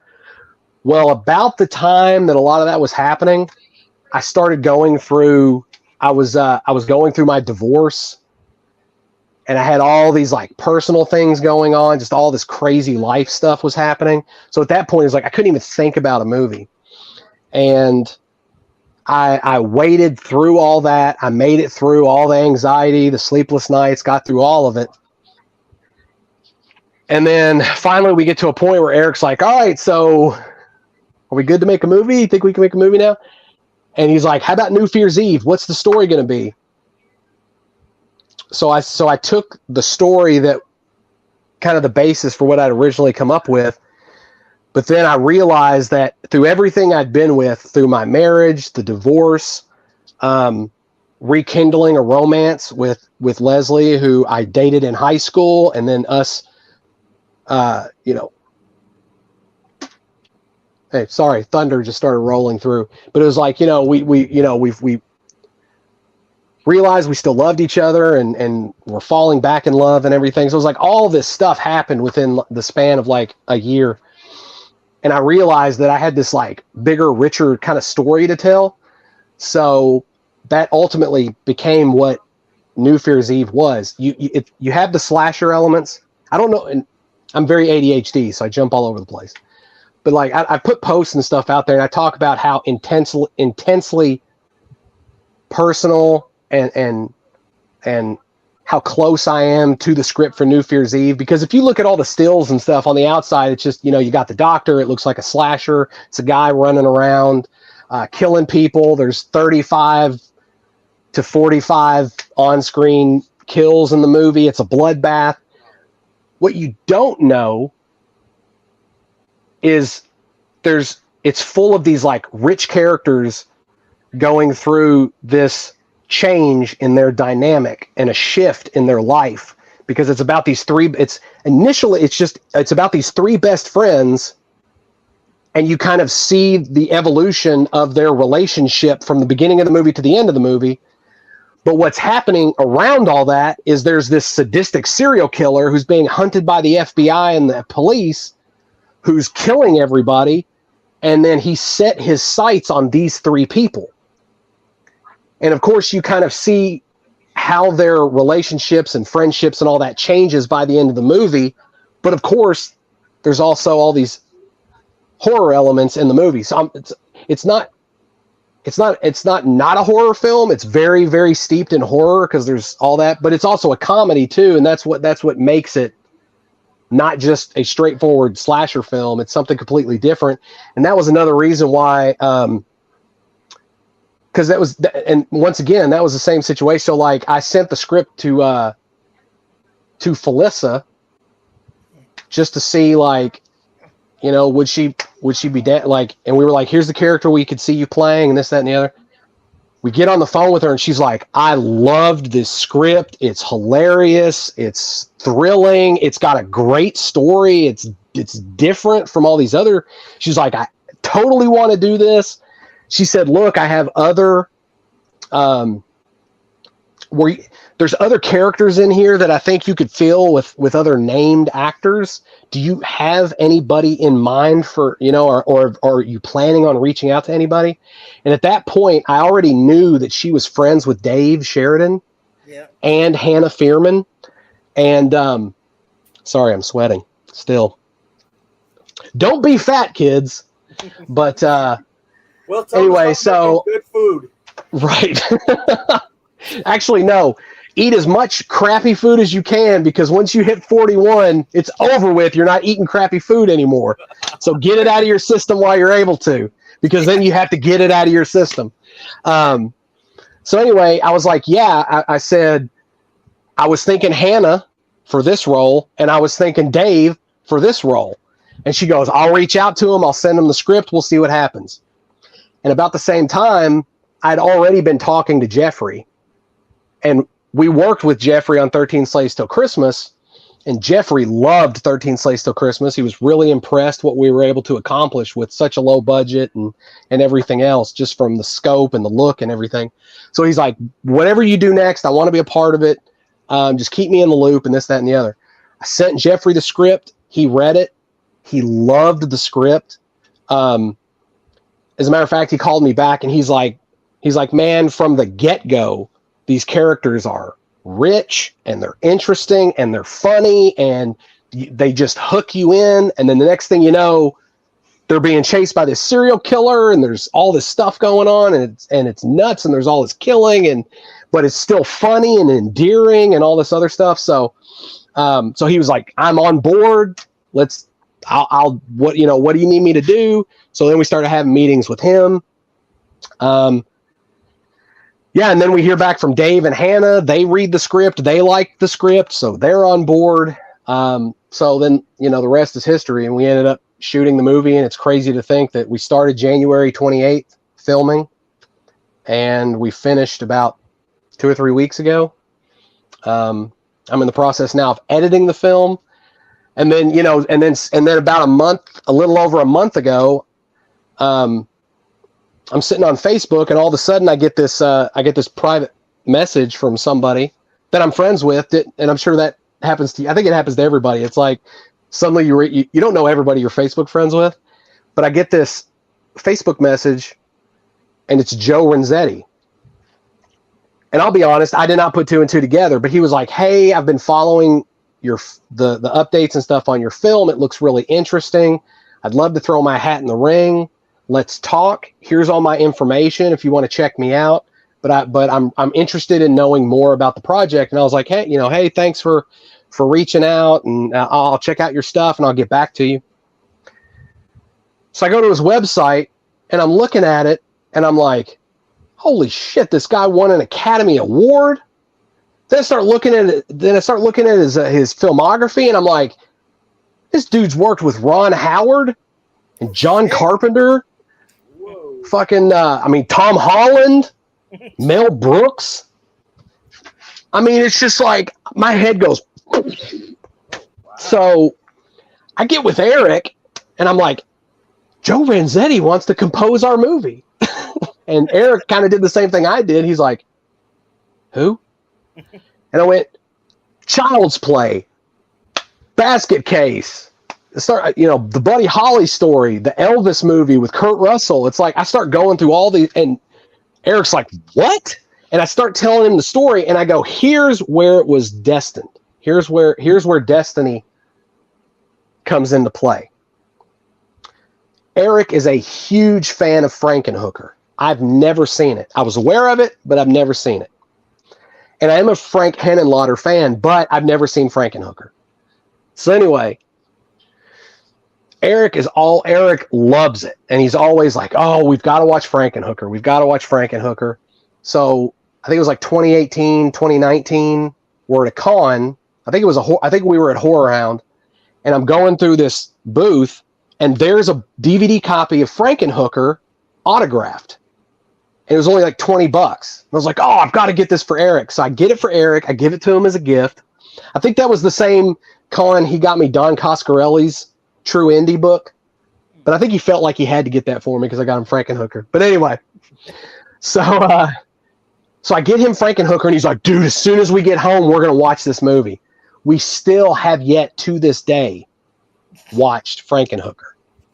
We're just both so busy, and we have stuff going on constantly, but we haven't taken the time. I mean, honestly, we could take the time to sit down and watch Frankenhooker, but we haven't done it yet. So it's really our fault. But anyway, when I saw that Joe had composed the score for Frankenhooker, I was like, yes. He was supposed to message us. He's supposed to score this movie. What are the odds that Eric has been talking to me about Frankenhooker forever? We still haven't taken the time to see it. And then the composer for Child's Play, messages me out of the blue and is like, I'm interested in your next project, which is also our biggest project to date, and says, I want to score your movie. I don't care who you are, what you believe in, but some things happen for a reason, and I fully believe that. It's like it's destined, it's ordained, or whatever they call it. Yeah. See, that's the other crazy. That's the other crazy thing, and I don't want to get like super religious on you guys, but I have thought of this, and I know it's going to be weird when I say this, but so like, I'm very logical. I mean, in a lot of things, like I believe in Bigfoot, believe in aliens and stuff, but I've seen weird things. I've experienced the paranormal and all that, but I'm still very, very analytical. So I'm super hard-headed. So when it came to faith and religion, I was even more hard-headed. But it was something I was always interested in, but I never fully gave myself over. Well, then I started looking more into it, reading more. Long and the short of it, last year, it wasn't last year, it was the year before last, but I ended up getting saved. But I had to go through this insane period, almost like a transformation, where have you guys seen ghosts? Have you guys ever seen a ghost? Okay. So you know what it's like when you try to explain to someone who's never seen a ghost that you've seen a ghost, and how they look at you or roll their eyes and they're like, yeah, I'm not so sure about that. It was probably like, you were probably seeing things. There's always a reason as to why you didn't actually see a ghost. Same thing. I've seen UFOs too. So have I. Same, right. But that's the thing. For people who have not seen a UFO, for people who have not seen a ghost, trying to explain that you have felt God and experienced that kind of supernatural, it's almost like, especially for somebody like me that's like super analytical, they almost have to experience it for themselves. Because had I not experienced it, then I don't believe that I ever would have believed. Does that make sense? Yeah. But I completely 100% understand that if anybody's watching this right now or saying this, they're like, here we go, another Jesus freak. But anyway, I say all that to say this. And I haven't said this to Eric, but I have thought about it. Eric and I used to struggle really, really hard to get support in the community. We did get support, but it was few and far in between, and it was nowhere near the level of support we felt like we needed to be able to take things to the next level. Since I've been saved, and I'm not saying it's all me, but I guess ultimately it's like by the grace of God somehow, since that time, in order to make this film, we ended up working with the Davis County and Convention and Visitors Bureau, Owensboro Community and Technical College. We had the Owensboro Police Department shutting down streets so we could film next to the bridge, this big bridge behind the River Park Center, which is this big theater event or this big theater venue. They were letting us in. The Owensboro Symphony Orchestra was cool with us doing stuff. We were shooting at Kentucky Wesleyan College, which is a private Methodist school, and they're allowing us to film a slasher film on their property. I mean, Keller Williams Realty gave us free run of their building for 7 months so we could film the movie. We had this unprecedented amount of support out of nowhere. And I don't know how else to explain that. And not only that, but we got all these people attached to the project who not only loved the script, but like believed what we were doing. And then you got situations where it's like Joe Renzetti out of nowhere is like, hey, I want to score your movie. That's crazy. Now, can I sit here? Yeah. Can I sit here and prove that I'm somehow blessed and all that? No, I cannot. I can't. Sure, So for anybody out there who's like super skeptical about it, that was probably a sign that I should shut up about this. But yeah, but it's like, anybody who's skeptical about all that stuff, right? I get why you're tuning out at this point, but I don't know how else to describe it. It's either a huge, insane coincidence, or there's something a little bigger beyond us going on. Definitely sounds like if all that happened. I mean, and I even there's these bigger restaurants like Famous Bistro. They let us film the pub on 2nd Street, which is a huge bar downtown, like right in the middle of town. They let us film at their location. Now, granted, it's like we had connections with a lot of these places, and some of these people did support us before, but like I said, we've never had the immense amount of support that we've had for this film. And it's been like a really incredible thing. And I know who I give it credit to. Eric does. Eric would not feel that way.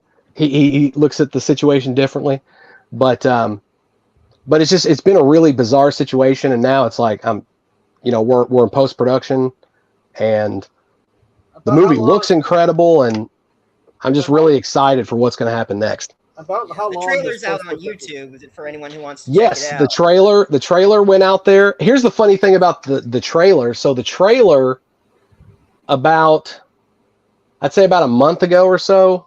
No, 2 months ago. So this is back in May. We had an executive producer who's attached to the project. He reached out to me. He's out of Louisville, and he says, we're going to the the Cannes film market. We need a trailer. Now, we're not done shooting the movie yet, but I was technically supposed to already be working on the trailer, but I hadn't started yet because I knew that we had some bigger stuff coming up that would work out great in the trailer, make the scope of the project look even larger. And so I didn't start putting the trailer together yet. And plus, I knew that I didn't want to put it together until after we filmed on Hannah's weekend, because we only film on the weekends. And so we had Hannah come in, we filmed her stuff, and I was like, all right, I'm ready to work on the project.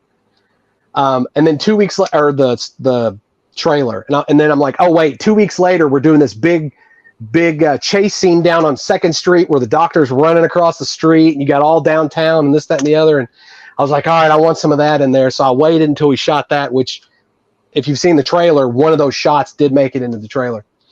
And so long and the short of it is, I get this phone call, and he says, look, we're going to the Cannes film market. Do you have that trailer ready? Mm-hmm. And also, and I can't say who, but the other thing too is we have a handful of major distributors that are currently interested in seeing the film.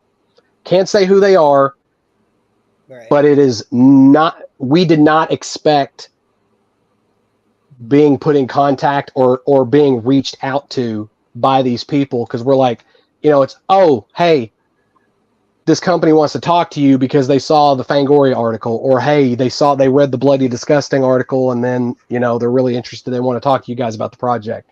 So the next thing you know, we're getting on conference calls with these big distributors, and they're like, yeah, we want to check out the movie, and they're talking about MGs and all this other stuff, and it's like things that we aren't we've had. It's a learning process for us. So anyway, so I sit down to put the trailer together. And anytime in the past I've put a trailer together, I'm always working with like a finished product. So the movie's already completed. This time I'm working with all raw files, and we're shooting the whole thing on a Blackmagic Cinema. So everything's 4K, and so the files are huge. And We have tons of audio because we have Boom, and then there's the onboard mic, which is a really good microphone, which still picks up stuff and has saved our ass a few times. And then, of course, we have lavalier mics. So there's hundreds and hundreds. There's like 100 hours of audio. None of it had been gone through. And I'm sitting down, and I have a weekend to try to put a trailer together. Because Jeffrey wants it, so he can get it to some distributors he knows. These other guys are wanting to take it to the Cannes Film Market. So I was suddenly under the gun, and I sat, and I'm telling Eric, I'm like, I'm just going to whip something together. I'm going to throw something together really fast. Don't know what it's going to look like or how I'm going to start. I was really downplaying it. I was like, it's probably going to look like a piece of shit. I started on Saturday. About 16 hours later, it was the trailer that you guys saw that's out there. So Monday morning, Eric thinking I'm not going to have it done or it wouldn't be done yet. I was like, hey, I should probably have it done in the next couple of days. And then I had a little bit of time in the morning, so I went ahead and got it done. And then I was like, I lied. I'm sending it to you now. So in his mind, and he told me this, he was like, in my mind, I was like, oh, wow, he just really threw that together. So is this going to be any good? And then he watched that trailer and he's like, dude, I cannot wait for this movie to come out. Like that, I can't believe you threw that together in 2 days. And I was like, yeah, it took me about 16 hours, but that's what I came up with. And then I sent it to Jeffrey, and Jeffrey looked at it and he's like, oh my God, I can't wait. This is going to be such a fun movie. It's going to be so, and then, same thing with the guys in Louisville, sent it to them. They're like, oh, we can't wait to show this to people at the Cannes Film Market. And I was like, okay, good. And then we had to sit on that trailer for about 2 months before we could do anything with it. And then when we knew we were doing a finishing funds campaign, which is going on right now, you can check that out. It's New Year's Eve finishing funds. So, yeah, you can get all three of those movies, Volumes of Blood 1 right. and 2, and that. Yeah, you get Volumes of Blood Horror Stories, which is actually there's no physical copies left except for what we have, and it's to our knowledge the last ones that'll ever be made. And there's only like at this point probably 54 left or something like that. But yeah, you can there's a movie bundle, so you can get that, 13 Slates Till Christmas, and then New Year's Eve and a poster and something else. There's executive producer, associate producer.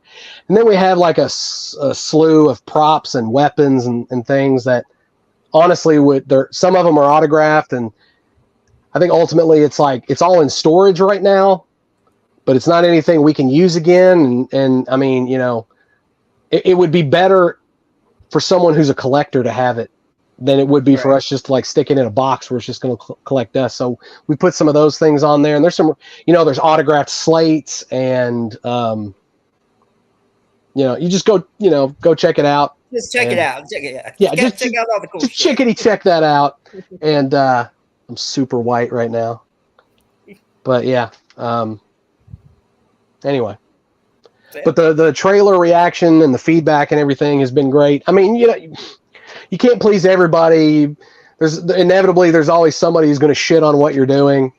There's some comments on YouTube. Somebody was like, man, I wish that Felissa would do better. Meaning better movies. It's like, of course, Bloody Disgusting put something out there and immediately somebody's like, nope. Hard pass. And then somebody else is like, looks like a piece of shit. I mean, there's always going to be those people. And it's like you haven't even seen it yet. I mean, like if you see something and don't like it, fine. But before you see it, it's like, really? Yeah. You don't know what you're. Yeah. You can't please everybody, and that's just that's how it is. And that's the other thing too. It's like, I mean, you're when you make a movie, you're making something that's kind of for you, but also you hope it's something that other people will like and enjoy. But when you put yourself out there, you learn the hard way that there are people who have a intense hatred and disdain for the things that you're doing, even though they don't know you or even like watch the movie. Yeah. They'll just hate it. And I don't know if it's because they hate their own existence or their mom didn't give them enough hugs, or I don't know. I don't know what the case is, but I mean, it is what it is. We're doing what we can to maybe leave a mark. We might not, but I mean, we're not on the internet shitting on everything 24 hours a day. Send them some of that energy drink. Oh, Kapow from the first Volumes of Blood. Is that what you're talking about? Yeah, some Kapow.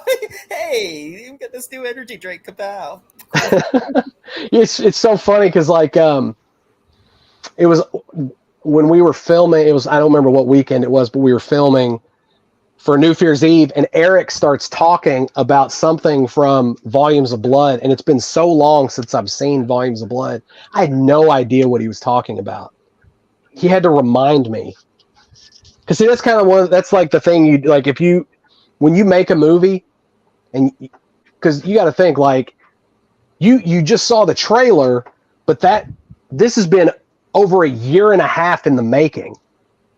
Now, I know it's different like on big studio stuff. A lot of it's fast tracked and stuff like that, and you're shooting, 16 days or 2 months straight or whatever the case may be. But like for us, we're super indie, so we're only filming on the weekends, and even at that, not consecutive weekends.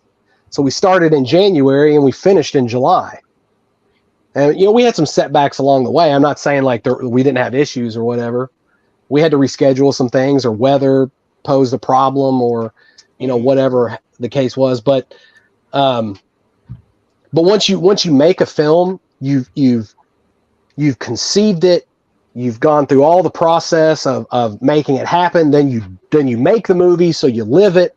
And then like with me, I'm editing the film, so I'm going to live it even more. So by the time the movie is color graded, sound mixed, scored, I will have already seen the entire film probably a dozen times, if not more. And then you have to watch it again and again to keep looking for stuff. Once the score gets on there, to make sure, okay, does the score work? Is it exactly what we want? Does anything need to be tweaked? Does the color grading look good? And then there's a few shots that probably need to be digitally manipulated. We're not doing any digital kills or blood or anything like that, but there's a few like touch-up stuff that we have to do. Thankfully, I do not like digital blood. Oh, I don't either. I hate digital really blood. Bad, like when they show somebody gets shot and you see the digital blood, and then it shows you the person, and there's no holes, let alone blood on the shirt. Yeah. Oh, it's the Mortal Kombat blood. It's like, nah. Yeah. I don't know if you've seen Scout's Guide to the Zombie Apocalypse. Yeah. But that movie is, not only is it a great movie, but it has some of the best CG, not only kill but blood I've ever seen. It's really, it was a super low budget movie. It was in and out of the theaters. It didn't have any real big stars in it. And yet it has some of the best CGI blood and kills that I've ever seen. Which is rare, but yeah. Yeah. So it blows my mind. I'm like, how do you not have, on bigger productions, like how do they not have better blood, So. Yeah. The Volumes of Blood, definitely very bloody. That was fun. I enjoyed that. Yeah, it was. But we actually have, and I'm sure it's obvious, but we have that head explosion had a digital effect added to it, and it looks horrible. No offense to the guy that worked on it. I mean, we were all pretty green back then. But yeah, I mean, it does not hold up, unfortunately. And I wasn't in love with it from the beginning, but that was the one that, like, I'm a huge proponent. So was Eric of practical kills, practical effects work. So it was after that I was like, we'll never do another digital. Touch-ups are one thing, removing something in the background or whatever, but like on the kill itself, all practical. Latex, fake blood, real flesh. Tom Savini Prowler style. Right. Hey, it always looks better. Learn how to die or do Christian movies. That one line. It was like, yeah. What's funny is I actually have an idea for a Christian film, so I've become the very person I was making fun of. Oh man, your own self is going to hell. Oh, I'm sorry. I know, exactly. But now that I haven't seen it, but Nefarious is an R-rated Christian film. Oh, So it I'm is? real. Yeah, it is a Christian film and it's R-rated. So I'm real interested to see that movie and how they pulled it. But here's the thing. If you read the Bible, it's pretty R-rated. Yeah.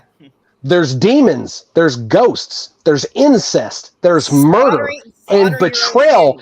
There's people getting slaughtered. There's people getting turned into salt and falling apart. Mhm. I mean, there's so much killing and stuff in it. It's like I don't understand why like Christians.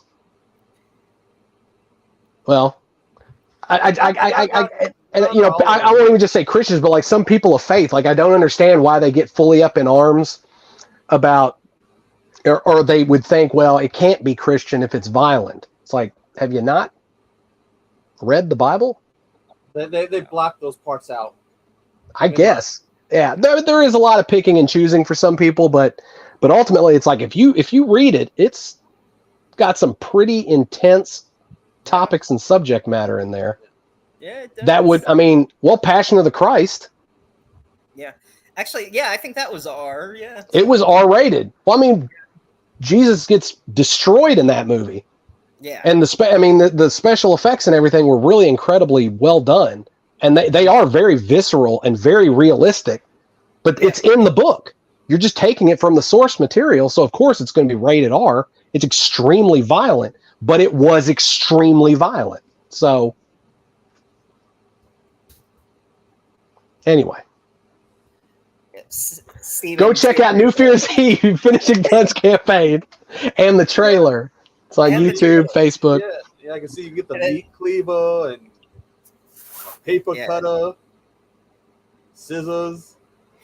Yeah. Paper cutter. What movie was that had the paper cutter killing it? Was it one of the Megan. And Prom Night? Prom Night. It's Faculty. They had the Faculty. Yeah, that's what I just watched that a few weeks ago. But yeah, the Faculty has the and it's funny too because I was gonna shoot the way that Josh Hartnett grabs it and it rips it off in slow motion, just looks real badass, Yeah. I was gonna kind of do an homage to that in the movie, but then we ran out like in New Fear's Eve because there is a paper cutter kill, and I decided we ran out of time, so we weren't able to like fully realize the way I wanted. It still looks great. The kill turned out fantastic. Stephen Hodke, and his Blaze Holden, and then Issa Blair. It's weird. It's like originally it was Issa Suzanne, and then I came to find it like that's what it was on Facebook. That's the problem with Facebook. Like people have their names on there, and then it turns out to not really be their names. Yeah. It's kind of like the way my name is, because it's Big P, Little J, and a lot of people think that I do that on purpose, but I don't. When I started my Facebook page, it gave me the Little J, and then I tried to change it, and it wouldn't let me, so I've just been stuck with the Little J. So occasionally someone will message me, and they'll do Big P, Little J, and then, or they'll, or an article or something will come out, and it'll do that, or whoever the reporter is, they'll put like Big P, Little J. But anyway, it's Issa Morales is her name. But those three, Taint Bad Productions, they're out of Ohio. They did all the special effects. Real run and gun, real creative, super bloody. They did a fantastic job. I mean, it was guerrilla indie style filmmaking kills, but they all turned out looking fantastic. So we were very, very pleased with. We've worked with Steven before, in the past on 13 Slaves Till Christmas, actually. So, but yeah, and they work on a lot of like Sean Burkett's projects, Stranded and Don't Fuck in the Woods. Those movies. Yeah. What was the most challenging kill for you?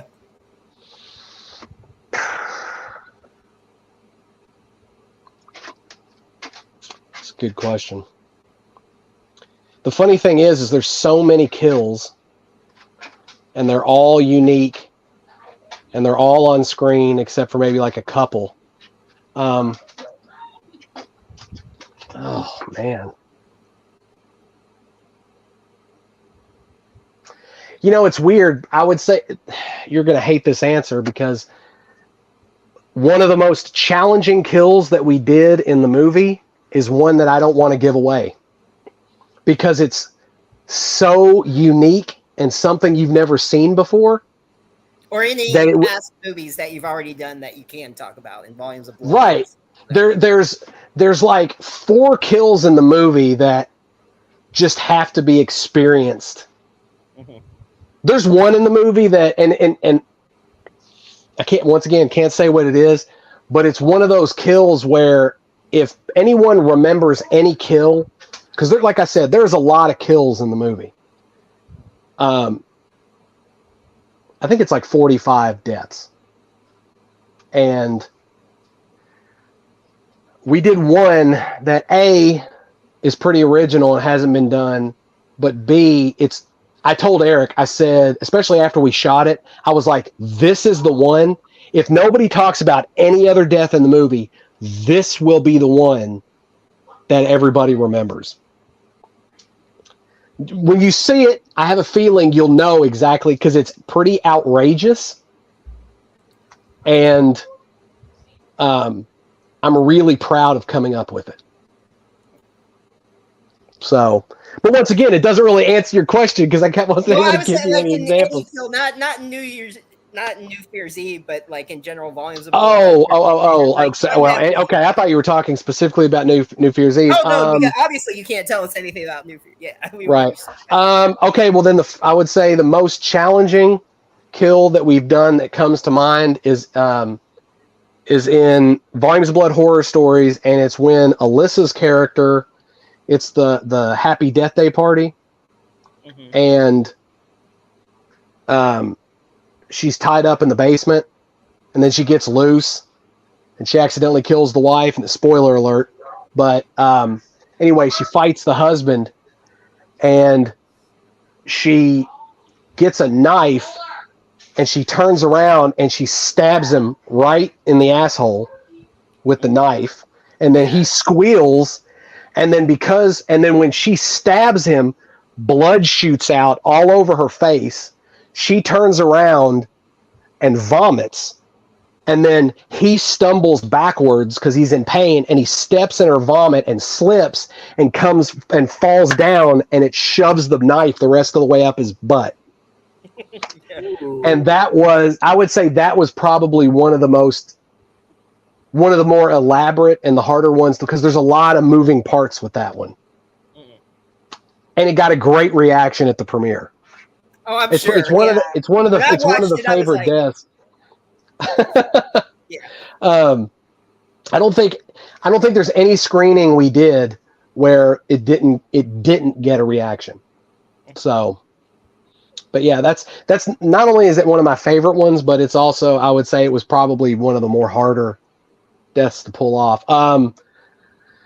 Moses Mosley, who I'm sure you guys know at this point, he's passed away, but from Walking Dead, one of my stones. Yeah, he his kill was, I mean, it was easy in the sense that like this bathtub was eating him, so it was really just shooting blood. But what people don't realize is that in order to pull that death off, we're not in the bathroom. We're in the basement of the house. Eric and I had to go out and buy a bathtub, buy fake walls, recreate the bathroom in the basement, and then in order for Moses to be eaten and sink down so it doesn't look like he's just crouching into the bathtub, but actually sink down in like this as if he's being eaten down into the bathtub, we had to cut a hole. We had to raise the bathtub up, and then we had to put him on this, it was like a jack, and then he was standing on a platform on this jack, and as he's being eaten and shooting blood out in chunks, he's being lowered down into the hole on this bathtub that's not even in, and of course everything's covered in tarps, and so that one was difficult. But like I said, it was easy in the sense that really all it was just shooting blood everywhere, but the process of making it happen was really involved And then you got to think, like, we spent probably 6 or 7 hours doing that, but it's only in the movie for like 15, 25 seconds or so. Yeah. But to pull it off, to get all the shots we needed, to get everything assembled, and of course, like I said, we had to tarp everything because we couldn't get blood. It wasn't our house. We were in this really nice old Victorian house that was on sale, that was on the market for like $250,000. Like, that's where we were filming. And yeah, so we had to like really take care of the place. So we had to put every protocol and everything in place to make sure nothing would get ruined. So it was very, very involved, even though you watch it on screen and you would never know that it didn't take place in the actual bathroom. But I mean, now that I look back at it, we probably just could have had him crouched down in the actual bathtub. It looked good though with that. Yeah. Looked like he was being chomped on. Right. Yeah. No. And he did a fantastic job, and I really miss Moses. And he was a great guy. And I was lucky enough to meet him at a walker. Really? Convention. Yeah, he was cool. He is literally one of the kindest and most gentle people I've ever known. And was that ever solved or no? I forget. Did they ever find out who did it? Or I don't know. To my knowledge, no. And from what little extra outside the press and all that I no. But who has been your favorite actor or actress to work with?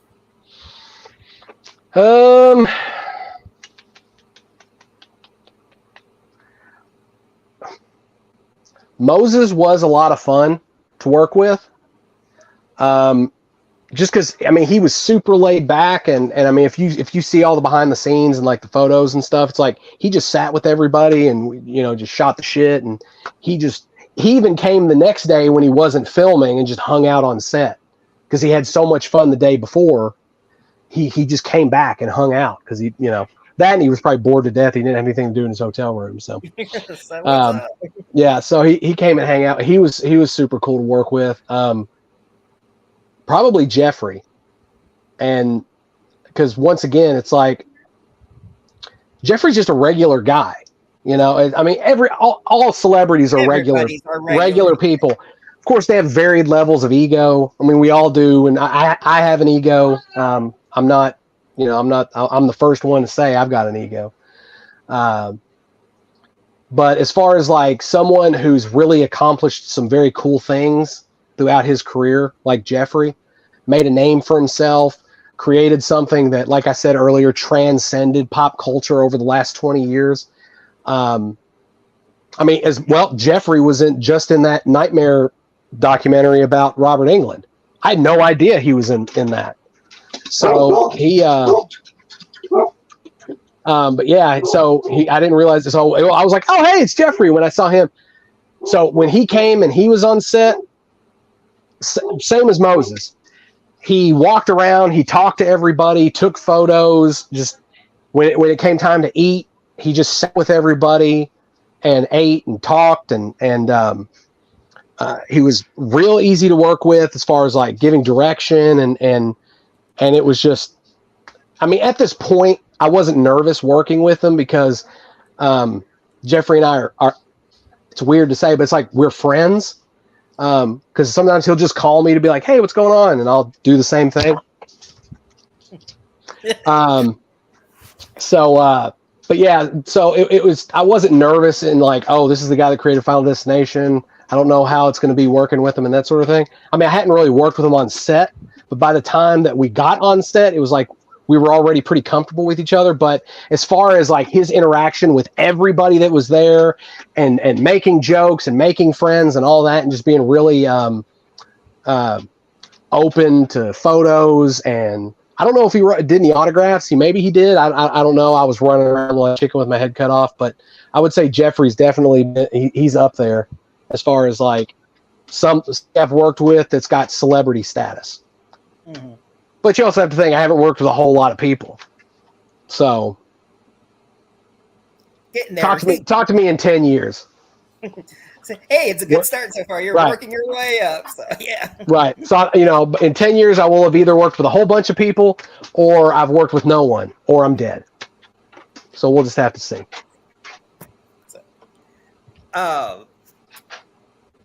Another question, probably my last question. It's been a couple hours. It's been fun. But I always ask, well, you did tell your save story already, but any other interesting facts about yourself or hobbies or anything fans may not know or anything you want to share? That's a loaded question. I don't know.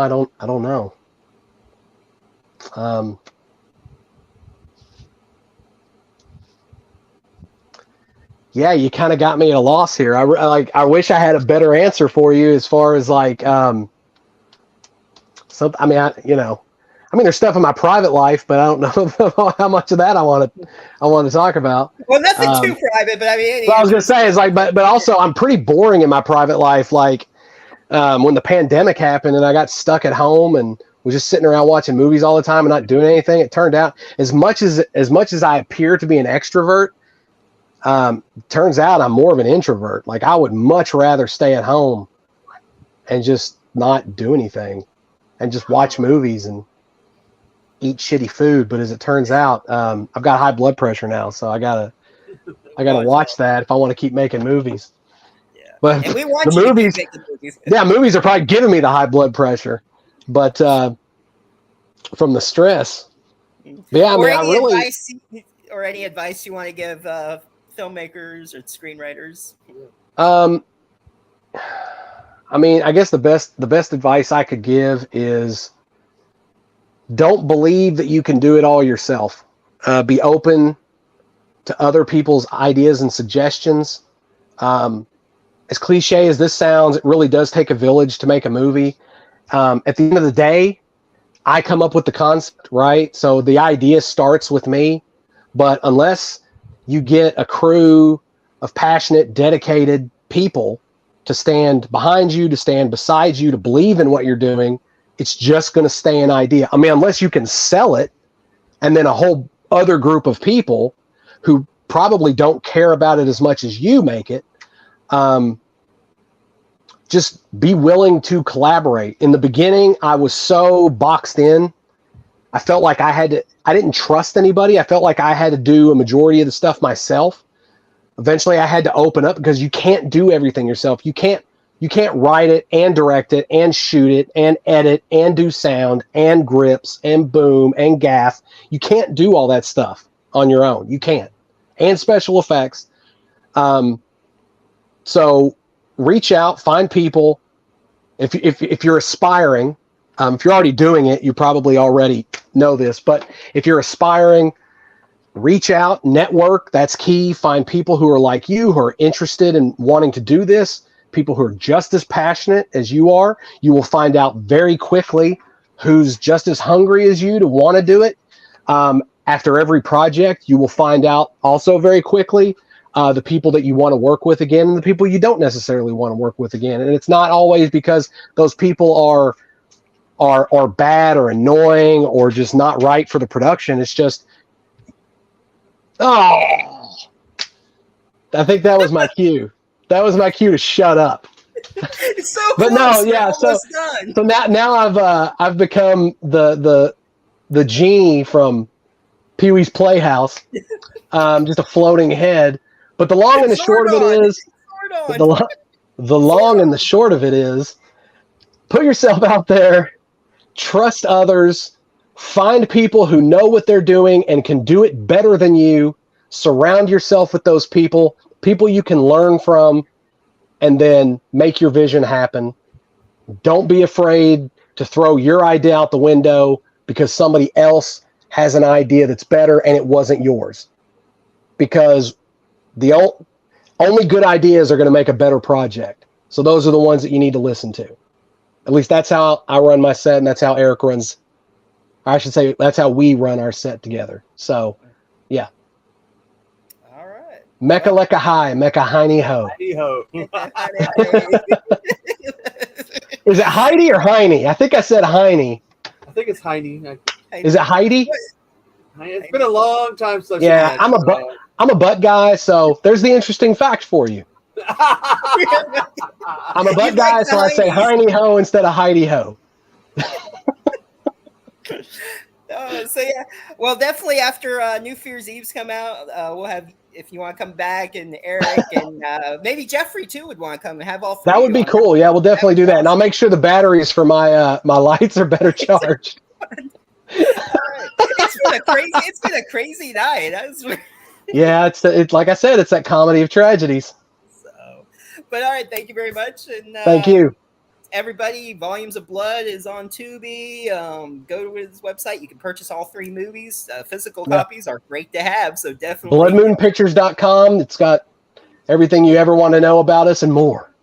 All right. Well, thanks again. You have a great night. As he that's good. That's good. Sorry, that just felt like that's what I should do. That's perfect. That's good. Thank you, guys. It was a pleasure That's meeting another you. good. There you go. Take care. As he fades into the blackness. Right. So next week, everybody, we got Gabriella Pizzolo from Stranger Things and Pretty Little Liars: Original Sin, and some Broadway shows will be on. So, and it'll be on time next week, I promise. All right. And your talent will have light. Yeah. And we need to use the alarm that just has hooked up to those great big, concert site speakers that wakes up half the neighborhood when it gets dark. Oh, that's funny. So yeah. Apparently PJ's still there. I didn't know if you were going to exit out or not, or you can stick around. Oh, is that what I got to do? Fine, I'll leave. All right, seriously, guys. We'll have to, but yeah, you can stay on this. Like now he's sideways. Oh, did he leave? Oh, I think it's on pause. Oh, I don't know, but it works. But yep, that's everybody. So I'm going to go ahead and click off myself and post this up. And thanks to everyone who watched and the replays. And I think we'll get more replays on this personally. So. Yeah, it was such an interesting one. So. Oh, he is though. It didn't freeze. I just saw a hand movement wave, so he's waving sideways. It's great. All right. Chaos comes something. Oh, what the heck? I didn't mean to click on that, but yeah, I was telling Hatchet earlier. I got friends in Canada.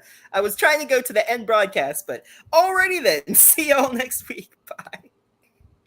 It's like bye.